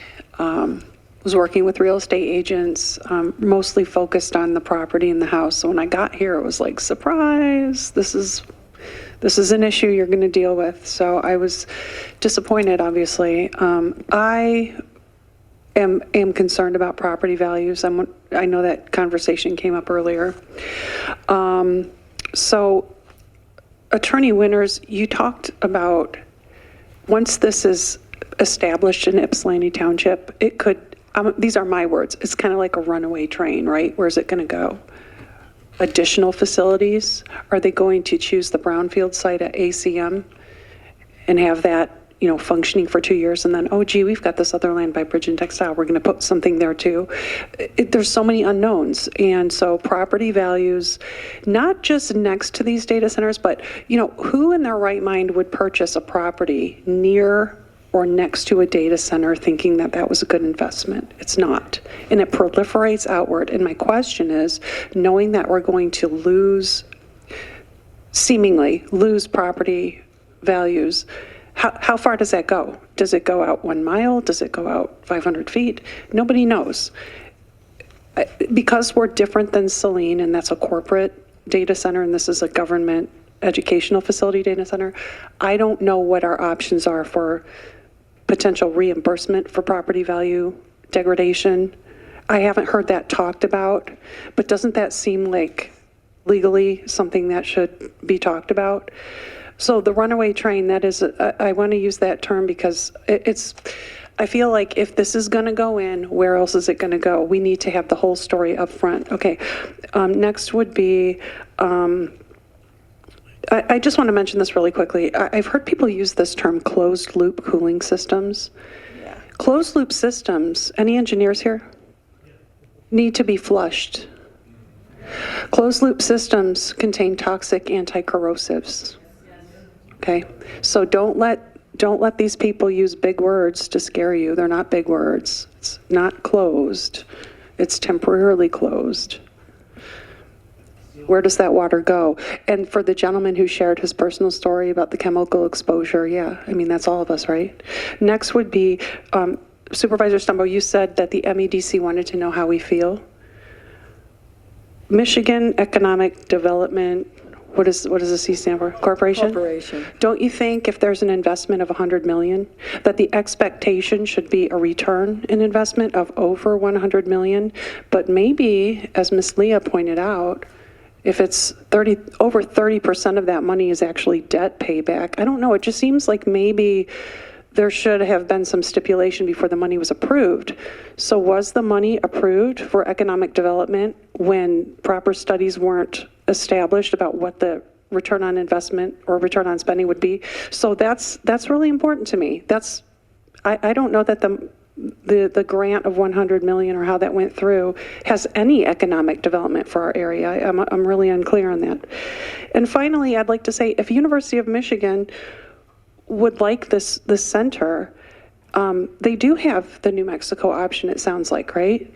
And that military infrastructure already exists there, so they could have this, established partnership that they want. Wouldn't they have everything on their wish list if they just put it in New Mexico? That's one thing that's just unclear to me, why they can't do that.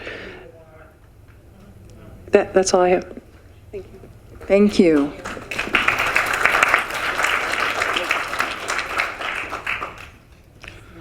Jeremy Haley, resident. First, I'd like to thank the board for their actions they have taken on this topic. And I'm here to continue to support them and the people of the township and anybody else who is here to support U of M not coming into either locations. Just note that data centers are toasters that don't make toast. If you think about it like that, that's essentially what they are. Going on to the elected officials who say well, let's see what we can get out of the companies that come in and do business with us. I say no to that. That's been a thing that's been going on for decades. I've been told that's just part of business. Example, in this county, Dexter had the Pelham building built because the developer said, Dexter don't have that main city line. I'll pay that $600,000 for that city line. And guess what? The project got approved. How many millions of dollars get donated to the Ann Arbor Housing Commission so Ann Arbor can get more housing from the big developers? I can go on and on. Every government does it. Oh, I can't build that 100-site home there because your road's too small? I'll improve your road. All that is bribery and extortion put a different way, and we all accept it. I say no to it. And that's been going on for decades, and it raises our taxes and every infrastructure that we all have to pay for. Anybody that lives in Ypsi Township know that we are paying higher water rates because the infrastructure for the water was made for a greater system that doesn't exist now, then we're paying to maintain that greater system. Like this example of City of Detroit, built for a city of 2 million, they got 750,000, they're failing. They can't make it out of it because they don't have enough people for what the city was built for. Same situation. We have to start looking at our businesses come in and not say, hey, look what we can do, ask them what you can do for us, and say, no, if we can't do it, we just can't do it. And that's the end of it. And not take the bribes. Saline Township Data Center has given over $10 million to the Saline Rec Center. And the people of Saline are like, hey, they're all getting buttered and paid off. And they're all happy with it. I'm not happy with it. Or is anybody here happy getting paid off because some developers coming, oh yeah, you improve our road. But guess what? On the back end, we're paying the Washtenaw County Road Commission more to maintain that road, and our taxes go up. So we all have to start standing up and say no to these developments that say, and what can we get out of it? Say no to that. You're all selling your souls to the devil pretty much. Thank you. Thank you. Mr. Winters? Just to answer the one question in regards to the $100 million application, when that was submitted to the MEDC, it was submitted by U of M and Los Alamos in December of 2024, and it was supposed to be for that 20-acre parcel on Bridge Road. That's why I said at the beginning, this whole matter has been built upon a lie that's continued to grow exponentially. So after they received the $100 million, they did a bait and switch, bought the additional 124 acres, and now they're looking at going to ACM. But the $100 million was specifically a tie barred initially to that 20-acre location. But at the same time, nobody came here. They have two pathways before they can go to the MEDC seeking that approval. They could have came to the township, which they did not, or they could go to Ann Arbor Spark, which they did, get a letter from that president, which they did, and behind our backs go up to MEDC and get the $100 million. That's not transparency. Unfortunately, the same person who signed that letter that gave them for the $100 million is now in the middle of negotiating with U of M for the sale of the ACM property. That's what Ms. Leah Chapman Mills was referring to. Again, there's conflicts of interest all over the place. There's bait and switch. There's millions of dollars at stake in regards to all these data centers. At the same time, the tax incentives is what's driving this deluge of data centers coming into the state. Thank you. Next. Hi, my name's Ryan McCarty. I actually am an Ypsi City resident just over the highway. So like what I keep hearing about with all this, and I think is enraging but exciting, is that there's a bunch of people who are starting to pay attention to the nonsense of these arbitrary lines. Like what's happening in Saline is terrible also for what's happening way over in West Willow, right? Like it's not like if something is gonna happen here out near North Hydro, that because I'm a city resident, that I'm going to somehow arbitrarily be protected from that my kids won't end up sick also. If the data center goes out in Augusta, well, that's not my township, so, I guess I'll probably be okay from it. Like, that's nonsense, right? And they know that it's nonsense, but the thing that I'm hearing is that people, even connecting to, like, the transit issues, is that everybody in the room is talking about how we can connect this to this, and we can see that all of us are in this together, that whether it goes on Textile or out at the old plants if like that it's screwing us all over anyway. And so the thing that I think about, and I actually, Supervisor Stumbo going to the Saline meeting last night kind of inspires me in this, is that like this community is doing a really good job saying no. Like everybody here, we all agree. We ain't got to convince each other anymore. That guy, he left. The N of one is, well, I mean, that guy's over there too, though. But I wanted to say too, I'm a University of Michigan employee too, but I'm a lecturer. So like, if anybody's worried about like the role of their job and the the University of Michigan and actually standing up and making a say for the right thing, like get a union, that's a good thing to do. I mean, that's I'm a teacher, so I'll just do it like this. What we could do at the end of all of this is not only say, let's keep this out of Ipsy Township, but say, like, we just learned a whole bunch about how to keep these out of everywhere. And you can go and talk to your friends over in Muskegon, or down in Toledo, or back in Alabama, or wherever. And those are the things that we can start to do. And that's what I'm hearing from y'all. Y'all are teaching me that, and that's exciting. So thank you to everybody, and to all of you. Yeah, that's what I got. Thank you.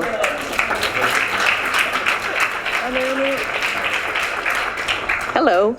To answer the question about why is it being built here, I actually talked to the director of science research for Los Alamos when they came for the science fair back in January, February. Anyways, they do not have the ability to build more electrical production capacity. They have tapped out the state of New Mexico. And agreed. But here in Michigan, where we have decreased manufacturing, we do have possibility for increased, or we have capacity, and we also have water. But electricity was the defining fact, and being closer to their friends in U of M. Whatever. Anyways, so the gentleman talking about data centers, Mr. Woohoo Data Center, I work in them too.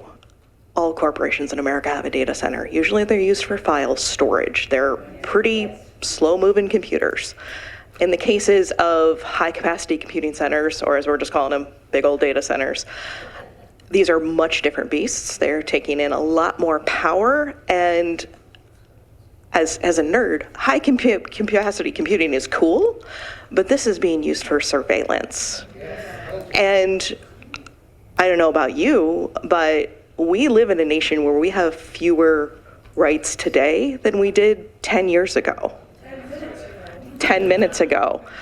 I don't know about you, but technology has been used to hunt and deport our friends and neighbors. That's not just reading on MLive. I have a real friend who got a one-way ticket out. So in the last year, I have been advised as a American-born US citizen to not attend a protest because of the ramifications that it may have on my family. And that's heart-stopping. You were on a very good point about we're all connected. All of our communities in Michigan are connected. The entire Huron watershed is connected. But if you look at Los Alamos, they're responsible for the Trinity testing, which occurred in July 1943. And on a geologic scale, that test is detectable. Small levels of radiation have covered the Earth. It is found on every continent, on the highest mountaintops, and even on the ocean floor. This is now a period of geologic time. The Los Alamos is responsible for changing the geologic record of the Earth. So, fun fact, there you go. And you have to think that's heart-stopping. But we know that the period from 1943 through the 1960s, because of nuclear weapons testing, we have a very cool marker that will be inside of rocks being created over the last, 70 years. So yeah, there's no reason for more surveillance in America. But also, Doug, I love your words, I love your writing, but national defense is just a euphemism for killing people and destroying communities in foreign countries. So when we talk about defense, it's not, the end product is not positive for humanity. And that's why I'm here today. Sorry. Thank you.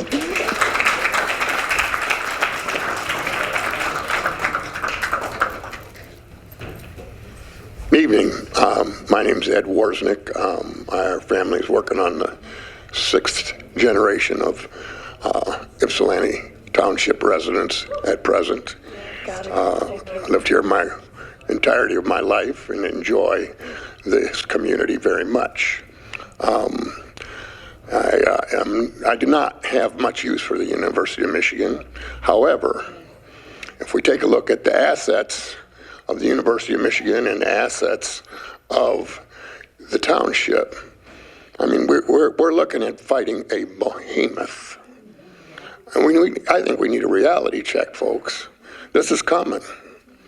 What we need, I believe, is somebody with some intestinal fortitude and backbone who is going to negotiate with these people to determine what they will be able to do at the Brown site. There shouldn't be any idea that they'd even touch that green site. I've written to all of the regions. I've written to both by snail mail and by email and to the president. I am a voice in this thing. I don't want this thing to happen in a green field.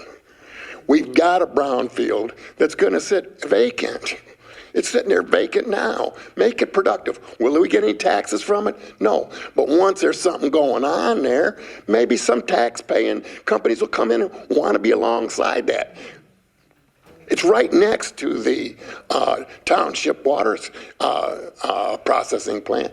So perhaps we can negotiate how we cooperate with them to get the water maintained and purified properly.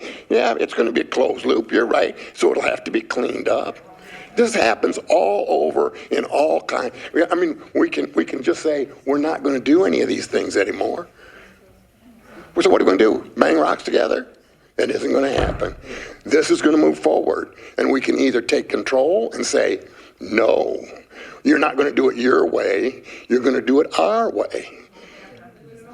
And that is going to take a strong negotiator representing this township. And I think that's what we need to do, is to tell them brownfield and under our terms. Thank you very much. Let's, wait a minute. No, thank you. No, thank you. Who's- GM sat vacant for years and didn't pay taxes. So we know exactly what would happen with these corporations. Right. Yeah. In fact, I think we gave them. Yeah. And I just want to, yeah. Football, you owe football tickets to U of M, you need to start turning them back in and say, I want my money back for you. You know, when this came to us, and it was in December of '24, it was a phone call. Then we did a Zoom meeting with U of M, and State Representative Wilson was on the call. It was 20 acres, 2 office buildings with 200 engineer research type people. That is how it started. And it almost simultaneously, they must have been negotiating for the property next door, because then it came to us that they wanted to buy the 124 acres next door, and it is on the banks of the Huron River. It came to us that they wanted, University of Michigan wanted to use computation to cure cancers, dementia, Alzheimer's, sickle cell anemia, and Los Alamos. What they were going to do, is what we were told, is to help stop the bad actors, which are not normally from the United States or from other countries, who are stealing our identity. They're stealing our bank accounts, our homes, and that was the national security. What we didn't know is that Los Alamos is for nuclear research and development. And I hear what you're saying, sir.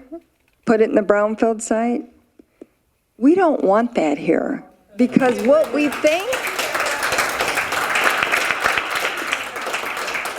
we really do believe that it will affect the values of our homes, our businesses, and people will not want to come here because of that.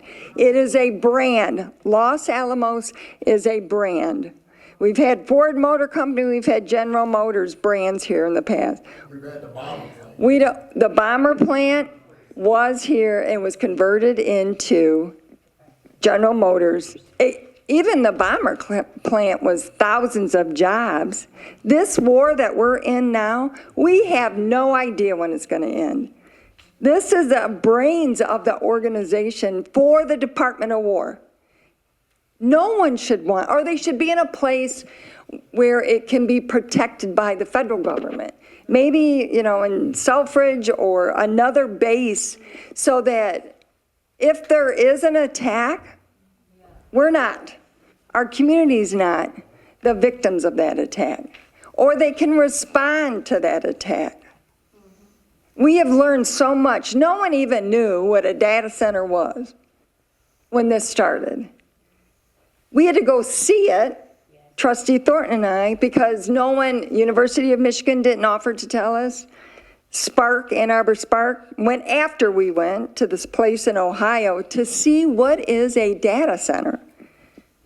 And it's heavy industrial, utilities, electricity, and a lot of water.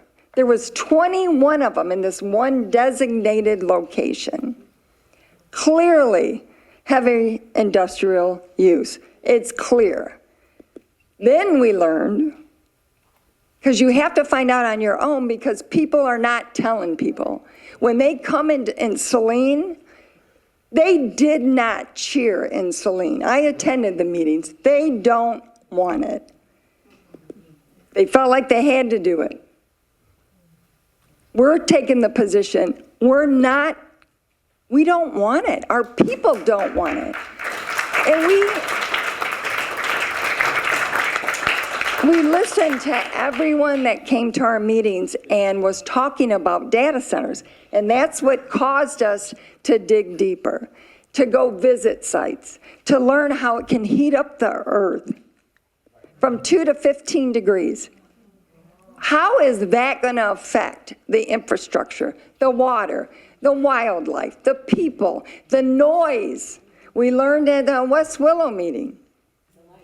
The lights and the humming, the constant humming, and people who have any type of auditory sensitivity, it drives them crazy. And even if you have a low-level sensitivity, it will affect you. There is nothing good that's going to come out of this. And that's why, after we've learned so much and we've seen what other states, their victims, if we can't learn from other states and say stop, state of Michigan needs to stop, and let's research it, let's get the science behind it and find out before it harms people in the state of Michigan. What's going on in Saline, they took 1,000 acres of farmland. There's some wetlands. And they're going to only use they said 250 acres. But the amount of electricity that's going to take, and it's on a well. They don't even have municipal water. The Great Lakes connection that we use doesn't go there. They're not using the Huron River and getting it from Ann Arbor. They are using wells. And already, the neighbor next door had 2 feet of their pond go down. And it's not even up and running. The effects on the environment, on people, we can't take a chance. We won't take a chance. So I just want to say that, whoever, I'm not sure if there's allegations about getting paid off. We're not paid off. We've been threatened. We have been threatened by many people if we don't go along with this deal. So you're confident you can stop it? We are going to fight it. We are going to fight it. And don't say we can. Who said that? We can stop it is right. We can, because they've stopped it in other communities. And that's why we want our county commissioners, our state reps, our state senators, our federal, we want them to help us, because if they learn as much as we have learned about Los Alamos, it's not good to be here. It's just not good. And we don't want to do that. And if the more people, because we have a lot of people from other areas, other states, New Mexico, supporting us in that, but we need political power too. And that's why we're asking for it. And that's why it's so important. Like Annie Somerville stood up here and said, no, she does not want Los Alamos here. She said that. She's on the record of saying, Jimmy Wilson has said it. And it's because he's learned more too. Like, you don't know what you don't know, but now that we do know, we can't let this happen to our community, folks. And banding together, the people power, I believe, and I know it has made a difference in other communities, and it can make a difference here. Online petitions to stop this? I have seen some online petitions. There's like, I'm a member of I don't know how many different data groups. You know, and if there was something that was passed out to people, and the U of M Board of Regents really hold the power. It's not us. It's not the county. It's not the state. If the University of Michigan Board of Regents said, you guys, we heard you. We understand. We don't want to harm you. They could do it. They can make a decision just like that and it would be gone. Governor Whitmer, just like that, could make it stop. And that's what we need to do. We need people to learn as much as all of us have learned and help us stop this. So there's a piece of paper that was handed out. I don't know if you guys received this. So go and call them, email them, talk to them. We also have it on our website. We put everything on for contacts. So we got to keep pushing hand in hand. Let's walk this together. We need more meetings too, to keep the meetings going. Yes, and that's what our residents have asked for, more meetings, which is why we're having more meetings. And yes, I did go to Saline Township. That was the second time I was in Saline Township. It's a shame what's happened in Saline Township. What is the realistic possibility that any of these things, Yucca, that any of those things are going to be at all successful in delaying or stopping this from going forward? Because the key is to slow it down or stop it. Right. At least until you can gather more steam, right? Mm-hmm. So what is the possibility? I mean, it looks like the state of Michigan and possibly the county is turning a blind eye for some reason. I don't know. They're getting lobby money or something. But they've invited in these data centers. Now they're looking for support for it. They're turning a blind eye. Whitmer's got to go on in political life. She can't stay here as a governor.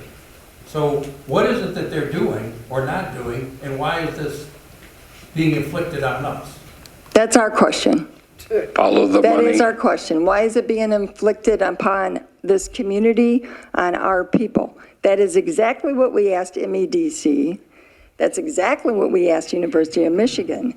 The thing is, they don't have to come through us because of the laws in the state of Michigan. Doesn't require the university to come through here. But does the action by Yucca in any way slow or stop this process? Yes. Yeah. So we need more of those. So we know that that's possible, that Yucca can theoretically stop this for a year moratorium while you do your studies? Yes. The state can't say, okay, we're just going to fast track this, get out of my way? No. You can try to appeal it, that's it. So they would have to take it through the courts in order to accelerate beyond this? Yes. So at least we have one. Work just to do it. Yeah, but at least we have one small. Well, water is very important to this. Okay. I don't think enough people know about this. No, I mean, they don't. most people don't. I can talk to any one of my friends. I go to a lot of meetings outside of this type of meeting, and Nobody knows about it. Nobody. Great big, there's Roundhouse. It's on the corner of Bridge and Textile. I go in there and I talk to the owner, Gus. He knows nothing about this. I tried to tell him about it a couple of times. The last 2 weeks. Julian's been waiting. Goes over his head. Right across the street from it. They're taking stuff from the floor You know, now. and so I think that what really should happen is, why not throw a gigantic Ypsilanti party? Like a barbecue, I don't know. Get people all of Ypsilanti together, advertise the holy hell out of it. Get them all Madam Chair. together. Madam Chair. My turn. Our mic's not up. My turn. Find out about this. We only have, what, a handful of people here. That's not enough to make a difference. We need lots, we need all the residents. And how do we do that? We advertise our asses off that we're gonna throw this gigantic party and something, just get their attention and get them to come there. It's not a party, it's a rally. What? It's a rally. Yeah, An opposition rally. there. That's the word. Got to. This is not enough people to make any damn difference whatsoever. Okay. All right, thank you. Next. That's okay, I'm patient. We have folks in the Sorry, queue. I'm If sorry. folks I can- apologize, sir. That's okay. 27-year resident. I love my township. I appreciate everything that you guys have been doing. I do support the idea that we will stand and oppose the data center at any location within the township. I think it's a wrong move. I think the impact of having this data center anywhere really in the county is going to be detrimental. It's bad enough that Saline has gotten it. I heard about MEDC and the potential that to me it sounds like there was collusion in that. And so I would request that somebody with Attorney Winters potentially reach out to the state level Attorney General and ask to say, can there be an investigation to see if there was some sort of underhanded action that could be put down onto the U of M, MEDC, Ann Arbor Spark, ACM, I think it's called. All of those organizations should be called in to meetings at state legislative levels and made to answer the questions about why there has been so much collusion and underhanded actions by each one of those.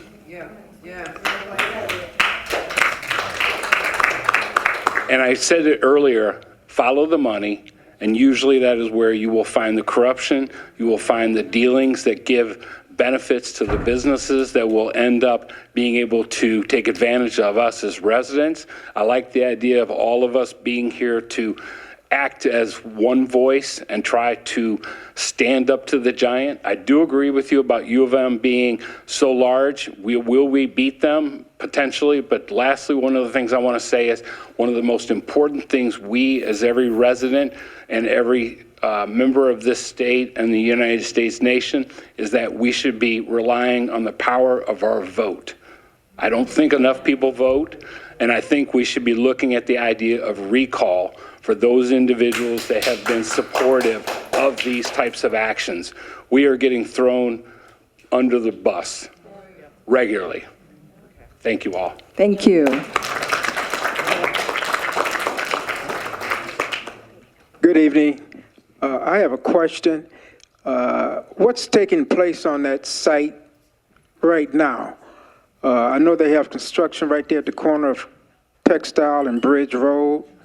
I see what appears to be workers on that site. I'm thinking they're doing the infrastructure for the data center. Does anybody know exactly what they're doing there? I think it's maybe DTE or some other company. It is, Thank you. it's DTE, and there was a gas line on Bridge by the hydro station, and they're going to eliminate that, and they're rerouting it up through the park, which is, there's already a gas main there right now, in order to get it off the bridge. Now, that's what we were told. But I'm starting to believe like you, sir. I'm not sure. No, because they have guards out there in their cars. I drive past it every day. Every day. There are people that Yeah. sit there in two different areas. Yep, well, so Yeah, they would block it. Well, the reason, I do know, they hired people because a group of people went in and just, Vandalized it? yeah. Oh, darn. So they hired, so that's why they hired people to be out there. But that is in their easement, where they park. Two areas. One over on Textile, right across from Ford, and then right across from the... Hydro-Sea. Yeah, roundhouse. I mean, he can see it, what's going on every day. Yeah. So that's what they said it was for. A new comment here.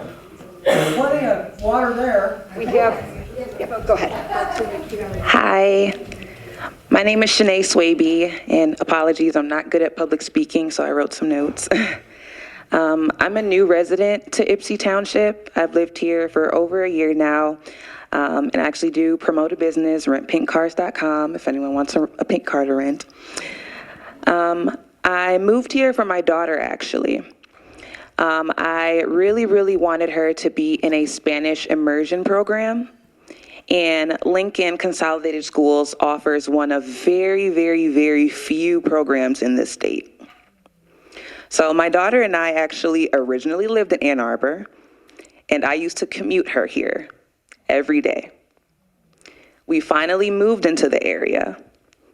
And what I am just hearing from the people of the township, the county, the board, related to a lot of things that go on, is that, quote unquote, we don't want you here. Is it Mr. Winters? Is that to address you? As a brown person myself, you said that brown people here live on average 17 years less compared to others in the county. That stat scares me. This data center is also very scary. The effects it could have on already declining health, sounds like, our community, water, nature, our children, and our future is scary. My question is, what is the township itself doing or has already done to protect, grow, develop, and heal the people here? Besides advocating, educating, spreading the word, talking to politicians, elected officials, what is actually being done? And if I'm ignorant to any formal actions that have already taken place, I apologize. But that is my question. Can we take it? So what we have done is the county has provided that information on opportunity index. It started with Washtenaw County 15 years ago.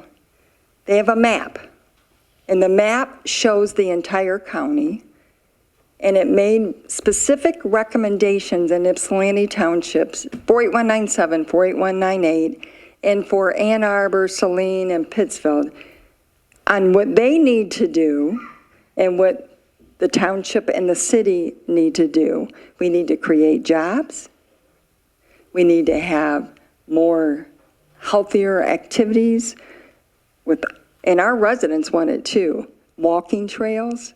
We need to invest to get people outside more and moving more. We have a senior citizen center that has a it's small, but it's very involved with activities to keep people moving. The county just came out with a 5-year update from 2020 to now. I think there were 4 other communities in the map, correct me if I'm wrong, that were low opportunity. So it was in different shades. And they are no longer low opportunity. But 48197 and 48198 has not changed. And we know part of that is because we lost our General Motors jobs and our Fords, that really provided healthcare and economic upward mobility. And it was generational because sometimes a whole family would work at those jobs as they aged. They said we have to invest in education. So it was education, good jobs, and healthier community is what we needed to do. We needed to make sure that whatever we did, we kept those three things in mind as we make decisions for planning and zoning. The schools are trying to do the best they can, but the reality is it hasn't changed. It hasn't changed. And what we need to do is make sure that Washtenaw County, who is the safety net, they are the safety net for us. Local government doesn't do education. We don't provide the health services. We pay our taxes to the county and they do that. And they have tried to do some things, but it is not making a difference. And that's why when something like this happens, we stand up and we fight because we know, based on their studies, and the University of Michigan is the one that did the last two studies from the University of Michigan Poverty Solutions. They have all this information and yet they choose to locate it here. And it's not 200 jobs at $200,000. That is not what that's what they said they were going to do, but that is not what they're doing. Ann Arbor has said, we do not want data centers. We do not want industrial zoning. And they're not going to get it. They choose us to come here and do that. We need to learn from our past. We need to know manufacturing caused some issues in our environment and with our people. And it took a long time to correct those issues. So let's find the science, let's find the harm before you do it. Like Mr. Winters said, we're not lab rats. So that's what we're doing, and that's what we continue to do. We invest in neighborhood stabilization. The biggest investment you have is your home, unless you're a business owner, and that is a large investment. We want to protect that. We invest in neighborhood stabilization. We try to do whatever we can at local level, but the county and the state continue to put the challenges here, and we're not taking it. We're not taking it anymore. And those are great questions that you asked. We can put that report, it's on our website, but we can put it with the data center information so people know, why are you choosing our community? This is not gonna help us. It's gonna harm us. But they don't care.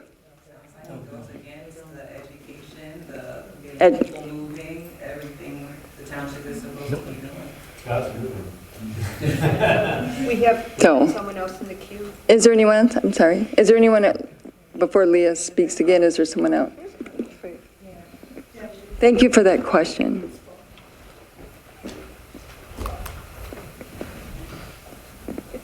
Hi, I'm a resident of Ypsi Township. I've been here almost a decade. Before, I've always lived in, Metro Detroit. I just wanted to say to you all, what a great job you're doing. You're not getting enough accolades for the work that you're doing, and you're doing it with us in mind, and I really appreciate that. And I wish that there was some way that everybody here could take a copy of this and give it to your neighbors.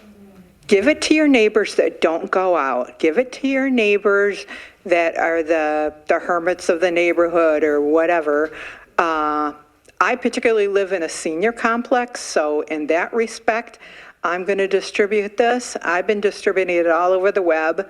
I not only tell my friends, but my friends' friends, whoever, and I think that's the most important part, is to get people that don't know to know. And once they know, they're going to be with us, and they're going to say, this is wrong. And they have stopped it in other states. It isn't impossible. Yes, we're fighting a lion, we're fighting U of M, but if we all get together, whether that's with, God, say the word rally, or something like that, where there's enough area for us all to get together and all talk, I think that would be ideal. And with them putting end of July on this, that's the really scary part, because if they're going to decide, say this week at their Traverse City meeting, we're not going to know about it right away. We're not going to hear about it right away. They said they're going to announce it at the end of July. So we need to get moving, and we need to get moving fast. So talk to your neighbors. I mean, it's something that's important to everybody, anybody, wherever you live, and whatever, economic position you're in. I think it's that important, and I thank you. Thank you. Thank you.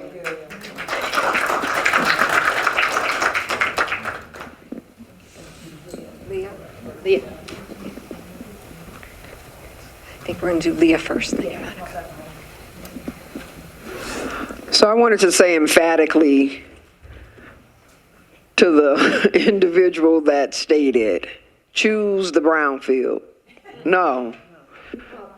I live there in that neighborhood. Absolutely not. And so I am asking that you all do not even think to consider and accept such a suggestion. Please do not. Secondly, I wanted to say it before our commissioners left, but they've exited the room. There's a thing known as deception.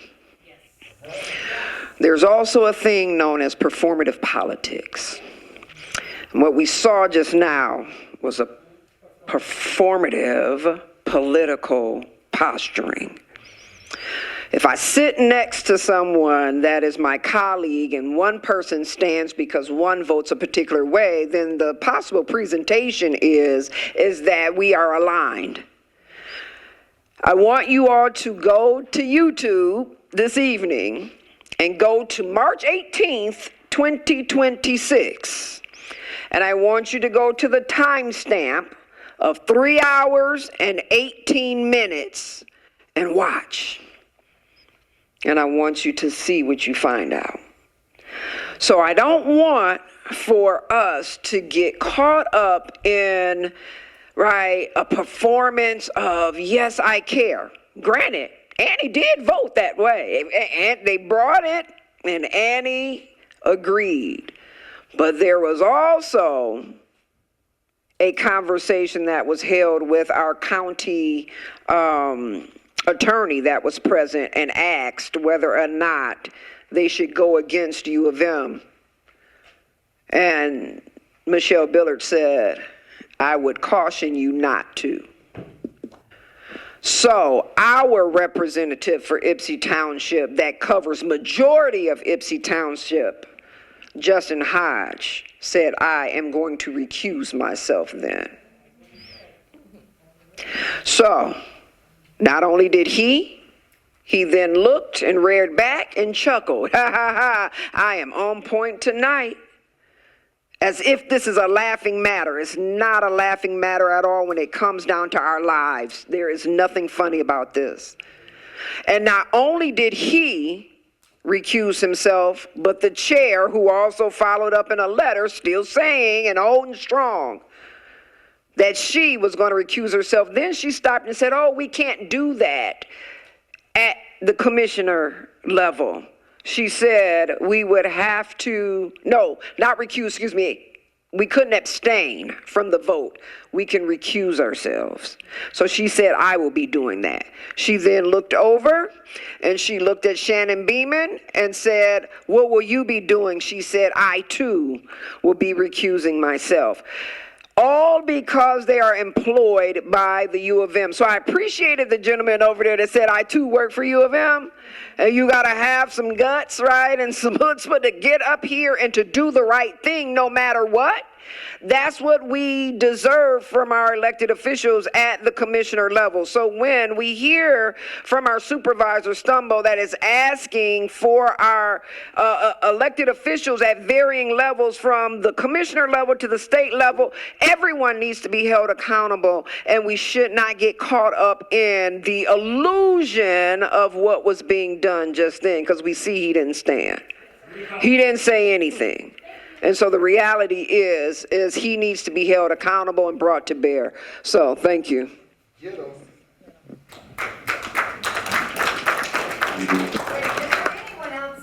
Hasn't talked before we go into seconds and thirds? Okay, this is the last, all right, I'd like to say one thing. okay. About the plutonium pits. I've been reading about them, and they're all old, and they're gonna just be making more and more. And I could be mistaken, but I do believe that 2 of the facilities have been shut down for, they just environmentally killed everything. So it's probably what they're, my feeling, that's what they're gonna be doing there. I just wanted to say that. It's my feeling too. All right, last 2 people, Monica and Mr. Very quick. So we have to also understand, and I think this got lost in what Doug's statement was, and I want to speak on that, which is conflict of interest, right? I used to be Ypsilanti Township trustee, and I said this at the last meeting, I'm going to say it again today. I have stock inside of, or had stock inside of Sprint Nextel, which is now basically T-Mobile, and I still hold that stock. At one point in time, there was a discussion about putting lines through that was basically owned or was going to be put through by the Sprint Corporation. I was on the board. I asked Doug at that time, because of the fact that I own stock in that company and still do to this day, would that create a conflict of interest? He said to me, are you getting a financial gain from trying to abstain on a vote? I said, I don't want any financial gain to try to abstain on a vote. And I voted. I want to make this clear. Mr. Hodge, Ms. Scott, and Ms. Beeman, and I want to make sure this is for the camera. The only reason I can think of that they can't take a vote is if they're getting some type of financial gain. He did not even up himself to speak, and he has people in this room that are his constituents, including myself. I live in District 5. We strongly need to realize when officials are not serving us. We strongly need to take action. I just want to make sure I recite what the state recall law is. It's 6 months after elected officials elected, in the last 6 months of their term, they cannot be recalled. Anytime in between, they can be recalled with signatures of 25% of the people who voted for them in the last election. Everyone here saw the performance tonight of Justin Hodge. I would suggest you think about that. Thank you. This is the last speaker. I started it, I'm going to end it, sorry. First of all, I want to say thank you, ma'am, Mr. Attorney. I've been this is my 32nd meeting across the state, and it's been all over the state. And you guys are the first ones with the balls to stand up and say no. For real. All right, Jason's been with me. We've posted every speech that we've ever given, and you guys are the first one that A, interact with the people of your community, and B, are demonstrating your willingness to fight for your community. So thank you for that. To the gentleman in the turquoise shirt, you were absolutely right It comes down to your vote. Ma'am, you were just talking about it too. I look around this room and I'm sure I'm looking at Democrats and Republicans. And we can sit in a room and we can agree on a topic that affects our community. My concern, the reason I'm running for governor, is to educate people that it's the broken system that's been dividing you for decades. We've all been indoctrinated to believe it's the left or it's the right, it's this or it's that. It's not. It's your individuality. It's your constitutional right to vote your conscience, not left or right, the Bloods and the Crips. That's what I call them. I'm running as a libertarian for governor because I believe in your individual liberty. You have the power to stand up and fight all of this. My job as that elected official, should you elect me, is to get rid of PA 233 and bring back local control. These items need to be on your ballot for you, the people, to vote. Oh, it's Michigan. It's the University of Michigan. I think it was David versus Goliath in the Bible. I don't care how big they are. They are a private university within the state of Michigan. We have the numbers, we have the power, and we can be extremely powerful within those numbers. Use the courts. That's right. Use the courts. But you guys have a decision you want to make. I said the system was broken. It's not broken. It's by design to keep you distracted and keep you fighting each other instead of allowing you to come together on these topics, because the more they distract you and upset you, the more you don't pay attention. That's why this room wasn't standing room only. If you want change, and I believe it was Gandhi that said this, you have to be the change you want to see in the world.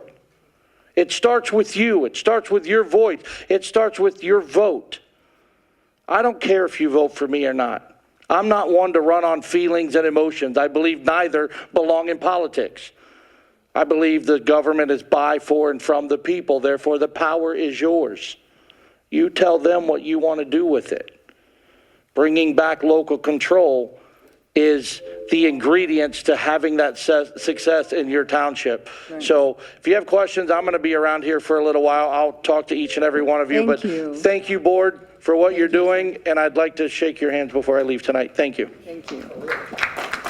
All right, thanks everyone for coming. There are some signs out there that were out front, if you guys want one, that says Hail No, Los Alamos, that was dropped off. So you're welcome to get one if you'd like one.